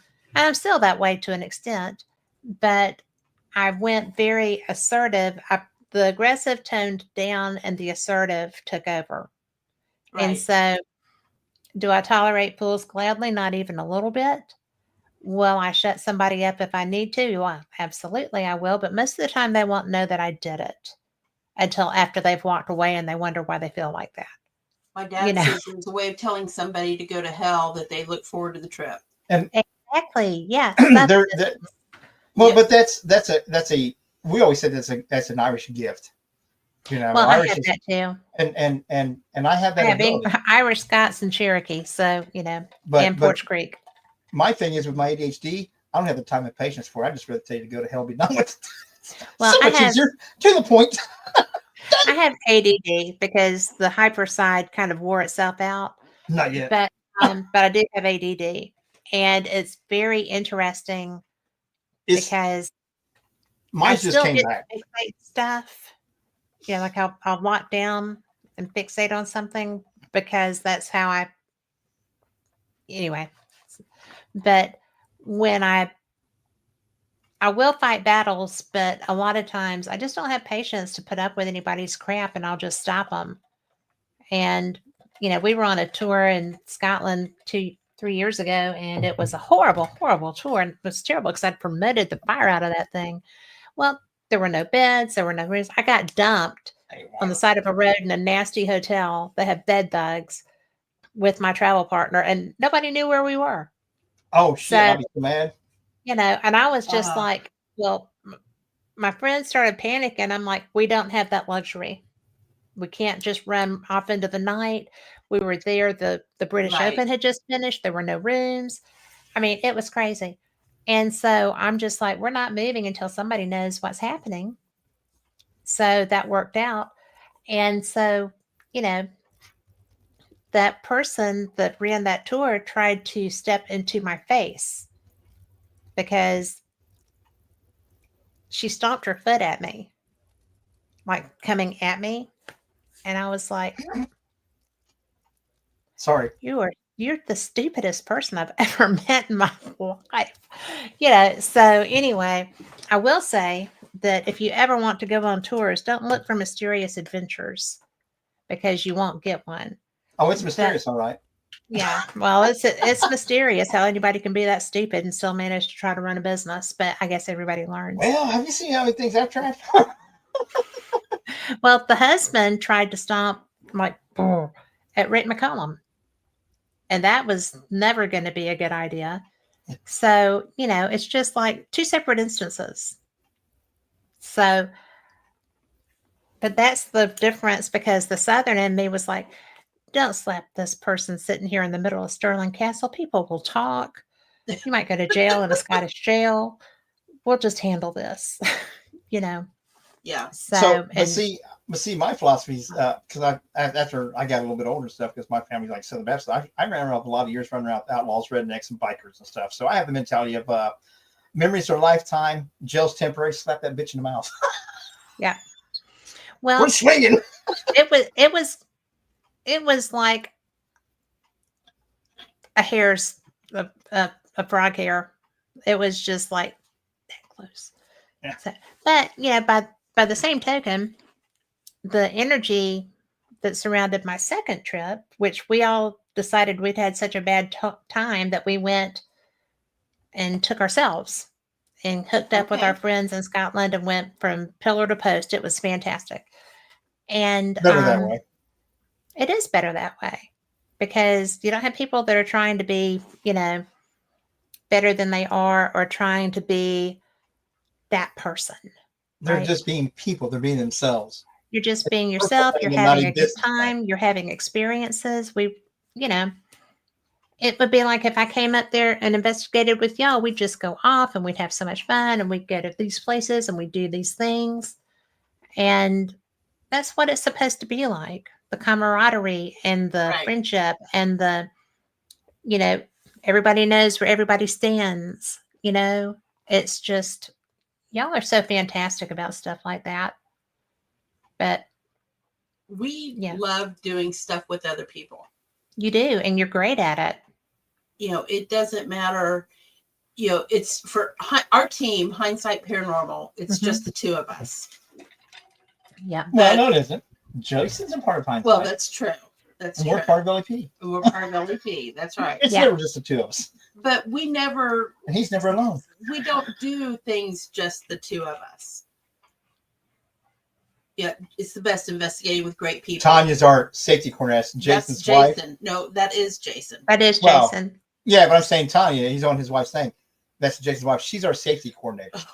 Oh, it's good to have that. Well, she does not investigate, and she's very particular about things, and I know, Jason. I just want to give you a hard time, man. You can sit there and be your wife. We like her more anyway. But yeah, she cracks me up because she's our safety coordinator, and she's like, Jason, Jay, Jay, you guys should be doing that. She's definitely like 911 ready to go at any second. I'm like, dude, we got to act like that. I get hurt, she gets paid. I get paid. It's all good. I don't care. You guys. It's the truth. We keep Aflac for a reason because I'm an idiot. 56 years old, I still don't know how to stop doing dumb things. Oh, please. If we ever stop doing dumb things, we're going to be dead.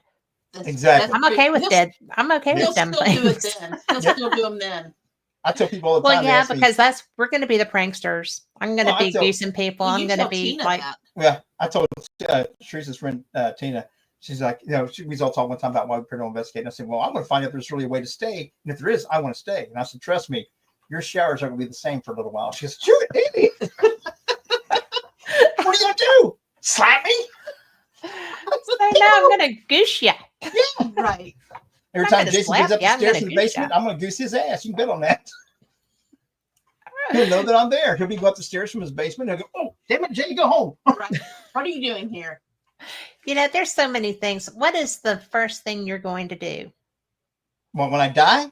Yeah, when you get back and you're horsing around. Oh, shit, they're serious. Yeah. They really meant at that time that I was pushing my limits again. Oops. Wonder what dumbass thing I did to get here. I did not think that was going to end this way. Yeah. Right. I don't know what I would do first. Come investigate the ghost of Charleston. Charleston's an amazing place. I would love to spend more time. We were there We twice were there twice. when we were younger, We stayed on Folly Beach. a lot younger. This has been 25 years ago, But and absolutely loved it. I love it down south. But we weren't we weren't into investigating. we weren't back into then. investigating. You were into the paranormal stuff like that. I was. I was still my because I'd seen things since I was little, Yeah. but you hadn't. So we didn't. Had I and just dismissed Well, it. that's true. You could have, but we didn't. Exactly, Joe. We took a couple of tours, but now we would be like, oh, is there a haunted tour we can There's take? definitely haunted tours. And there are. That's what we would There be are. now. We would be doing that now. It's like, okay, we took the other kind of tours before, but now we'd be like, isn't there a haunted tour somewhere we can take? That's we didn't get more to, Allie. along us. We did the whole We did carriage the rides Dells. in downtown and did the open air Open air market market. downtown, and I had a pigeon That shit place down was my fun. back, and it was just That great. was funny. You had That what was- down your back? A A pigeon. pigeon. I walked out of the open air market downtown. It used to be the old stable area and stuff. They had an open Yeah. air market. And I walked out from one building to the other. And I'm standing at the end of it and stuff, waiting for Teresa and her mom and her grandmother and all them to get caught up and stuff. And all of a sudden, a pigeon takes off. I feel something hit me on the shoulder, go down my back. Teresa comes on, and I was so mad. My face would be red. I said, So what is wrong? tell me, there's a bird shit going right down my back. And sure as the world it, and it hit my shoulder and went right It down just my back. splattered I, Oh, over. no. I was hostile the rest of the day. Yuck. I was livid. Well, I I swear mean, to God, it's I a would kill bird. every pigeon I could find. And if I couldn't find that one, I'd kill every one of its relatives. Did You I? brute. We laughed so hard. What? at It's called him. squab. You eat that. It's good. Well, that's true. But I do like chicken too. So, well, what do you, Allie was like, so you didn't go to the jails because you No. weren't. At that time yeah. we didn't know anything about any of that kind of stuff. We were doing the typical touristy stuff. We went Yeah. over to the went battleships to the and all that battleships stuff. and And did I mean, we that. did all the typical, but that was 25 years ago. So we were, total, not even into paranormal or anything like that. She was, I wasn't. I was like, I'm not going to that bullshit. It's all fake. It's just your imagination. I've seen Well, too many things. did her imagination ever surprise you? I've seen too many things When you now. didn't through believe in just it? imagination. No, I said it isn't for me to know. He dismissed it. My thing is being Southern Baptist, that my dad and them always said the thing about, there's things in this world that we're not meant to understand. It's in the Bible about how we're not meant to understand certain things. So basically, it's above my pay grade, not my problem. Right. So if it's above my understanding and my knowledge, it's above my pay grade. It is of mine to worry about. As far as the chain of command, kick it up the chain of command, get back to doing my job. Stay There you focused, go. stay on what Yeah. your task. Stay focused, stay on your task, stay on your duty. That's just the way it was. That's what we did. We had animals to take care of. We had farm to raise. We had Mhm. crops to plant. Had to go to school. My uncle had 150 head of dairy cattle. We had to milk twice a day. That was life. And you stayed focused. You take care of what you could take care of. And you worry about what you could take care of. And if you couldn't take care of it, you passed to the next person who could take care of it. You did your job. So I never made fun of it. I just dismissed it. Right. He didn't have time Stay for focused. Stay Yeah. focused on what you're supposed to take care of. Period. Do your job. Take care of what you're supposed to take care of. So that was the way of looking at things without ever making fun of it. So that's when I talked with Joe, and then him introduced me, and him, Brian, tell me that totally opened up a whole floodgate for me. And it wasn't about 2 weeks later after we was in paranormal there that I met Jason, and he's one of the first teams that actually allowed me and Teresa to actually stay and investigate with them, to actually learn from people with his LAP paranormal, which is Lake Erie Paranormal was the team that he had and still does. But at that time, it's all current and former law enforcement. So they was coming out from a different perspective, from the whole investigative side that way. And of course, we clicked immediately and became close Sure. friends. Yeah, And that would match. been together ever since. But it was talking with people like that and yourself to get me to eventually. And Callie Sherrill was a big influence on looking at some things. Frank was a great influence on things. I used to talk with him quite a bit, and we kind of over the years here lately kind of lost our contact and stuff. And we still follow each other on Facebook. And I'm like, it's nothing wrong. He got busy with his life and got married, and I've been busy with my life raising a kid. Life happens. It's nothing bad, but he still wanted. Life does happen. Yeah, and it's nothing bad about it. It's nothing against him. And he had his life to live, and I had mine. But we still follow each other and still like each other, and we still comment on things with each other once in a while. I still share a lot of his posts because he's hysterical to me. I think that's most of his posts are absolutely hysterical, but they're on a different level of humor. But he does have a different level of humor. If you're looking for slapstick humor, I love that too. I love Abbott Costello and all that stuff. But he also has the intellectual humor, and I enjoy the shit out of that too because it makes you think. It makes you enjoy the laughter, but also goes, you know what? There's a nugget of truth to that. There's a nugget of truth that there's a nugget that could possibly be true. So now tickles your funny bone, but also stimulates your mind. And that's a different kind of humor all in its own right. I love that kind of humor. And I love Frank's it too. great for that. Frank's absolutely wonderful for that. Well, and it's since he started back to school, he was so busy. Yeah. And then fell in love and so busy. And but he really is. He's just a great human. Yeah, he is. I know if I hit him up right now and say, hey, man, I got a question, like, how can I help you? Yeah. He's just one of those people that I've networked with That's true. that you don't have to talk to all the time to know that they're always there. Yeah. And it would be the same way if he hit me up. Hey, man, I got an idea to run by. I'm like, okay. What we got? What do you want to do? I'll do it. It's going to be a good one. Oh, yeah. Mm-hmm. And he also knows that, like, and we get shirts made up. Jason and I and Joe for LAP Production, we get shirts made for Brian Emergency Paranormal Crash Test Dummies, because that's what we are. We will test and practice any theory that we can. Jason makes custom Ouija boards for years. We got 8 of them here. He's got like 40 or 50 of them there for a while in his house. We experiment with different things with the Ouija boards. Everything that you're not supposed to do with them, looking through the planchette, everything, we've done it. Yeah. That's fun, though. It's a communication tool. It's just like, it's no different than a K2 or an Ovilus. It's or your like intent. It's your intent and your energy and what you're looking for. If you look for that, even in the day-to-day life every day, if I walk into a bar and I act like a cocky little badass, I'll find a fight. If I go in there and mind my stuff business, I'll be left alone. If I go in there laughing and joking and have a good time, I'll laugh and joke and good time with everybody around me. If it's true the spirit of an actual human being that we're talking to, the experience with, and if we are, and everybody says in the paranormal, you're going to be the same on the other side as what you're on this side. The majority of people are good-natured people that have bad days. So therefore, the spirits are the same thing. Good-natured people that have bad days. Period. And that's actually the best way I think to look at it. Choose a damn paperweight. Yes. I really do think that exactly, Tanya. Yeah. Life is what you put into it. So is the paranormal. Death is, life is. And we are just about out of time. So would you tell people? I already know, so it wouldn't be a trick to tell me, but just tell people what the best ways are to find you if they have questions, and how to watch Dark Realm TV. I'm gonna go with Dark Realm off the bat because that's our baby right now. And yes, it is. It is out on Roku. It is only $4.99 a month. If you can get a yearly subscription, $49.99. We give you 2 months for free. And Roku's also giving you a month free. So if you get a yearly subscription, you're getting 13 months. We're getting new shows all the time. We're getting new episodes of the shows that's already on there, adding to it. If you have a show, if you have a podcast, if you have a horror movie that you filmed, if you have anything with paranormal, whether it be cryptid, ufology, urban legends, urban explorations, it doesn't matter. If you're looking for someplace to put it, come hit us up. Come talk to us. You can find us on Dark Realm TV Facebook page, Instagram. You can also find us on our personal pages, Jason Schneider, Joe Kudo, myself, LEP Productions, because that's our production company. We are always busy. We're always looking for new things. We built this channel to promote the paranormal community and to bring people together. That's what we're about. That's what we want it about. We want to continue to make it grow. We want to give back to the community. Like once it gets going good and we're able to send people to investigations to film, or we're able to help people get to conventions and stuff, that's what we want to do.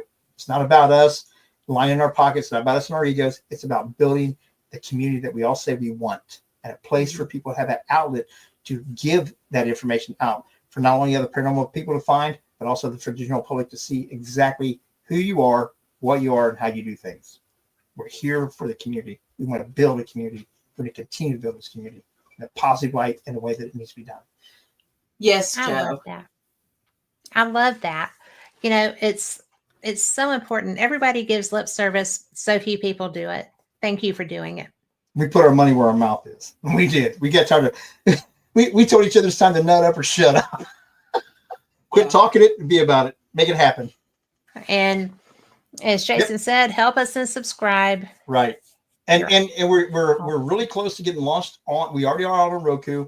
We should be up and going in the next couple weeks on Fire Stick. My Then gosh. we will be going to applying for Apple TV. They are the 3 largest streaming platforms in the world. Roku is the largest. That's why we went with them first. So Y'all are amazing. yeah, if you have anything, and like I said earlier, we don't own your content. We're not going to tell you how to film your content. We're not going to tell you how to edit your content. It is your story. You tell your story your way. We will not tolerate any kind of racism or anything like that. We want everybody to be good to each other. Be Well, that's supportive what of it's one about. another. That's what communities Absolutely. do. One of our shows that we have on there that a network's already wanted to have, and they try to restrict them. We have a Native American paranormal investigating team doing it by their rights and their rituals. The networks wanted them to film the rituals, and they said some of our rituals we can't because of our customs, our police. They said you film everything, or you can't put your stuff on our show. And we said, no, you don't have to do that with us. It's your rituals, it's your rights, it's your beliefs, it's your customs. Honor your stuff and tell your story. Yeah. Exactly how we're doing every bit of this. Fire Stick may Perfect. be sooner than that. Okay, so it might not be 2 weeks. It's probably going to be less than 2 weeks. Tanya told me. He's Maybe going to sooner. kill me. He's going to kill me. All right. Well, we are out, guys. Thank you so much for being here. Thank For you. everybody listening, thank y'all too. Y'all are the reason that we do these shows so that we can bring you fun people and interesting stuff. And Fun. you know what? Come sign up on Roku. You're going to love Absolutely. it. Dark And Brown you'll TV. see Fate Magazine. And you'll see Fate Magazine. That's And right. maybe Paranormal Experienced. And I know that you're going to be seeing Paranormal Pride. There's all kinds of shows there that you're going to love. So come and join us. And thank you so much. Good night. Namaste. Good night, y'all. Good night.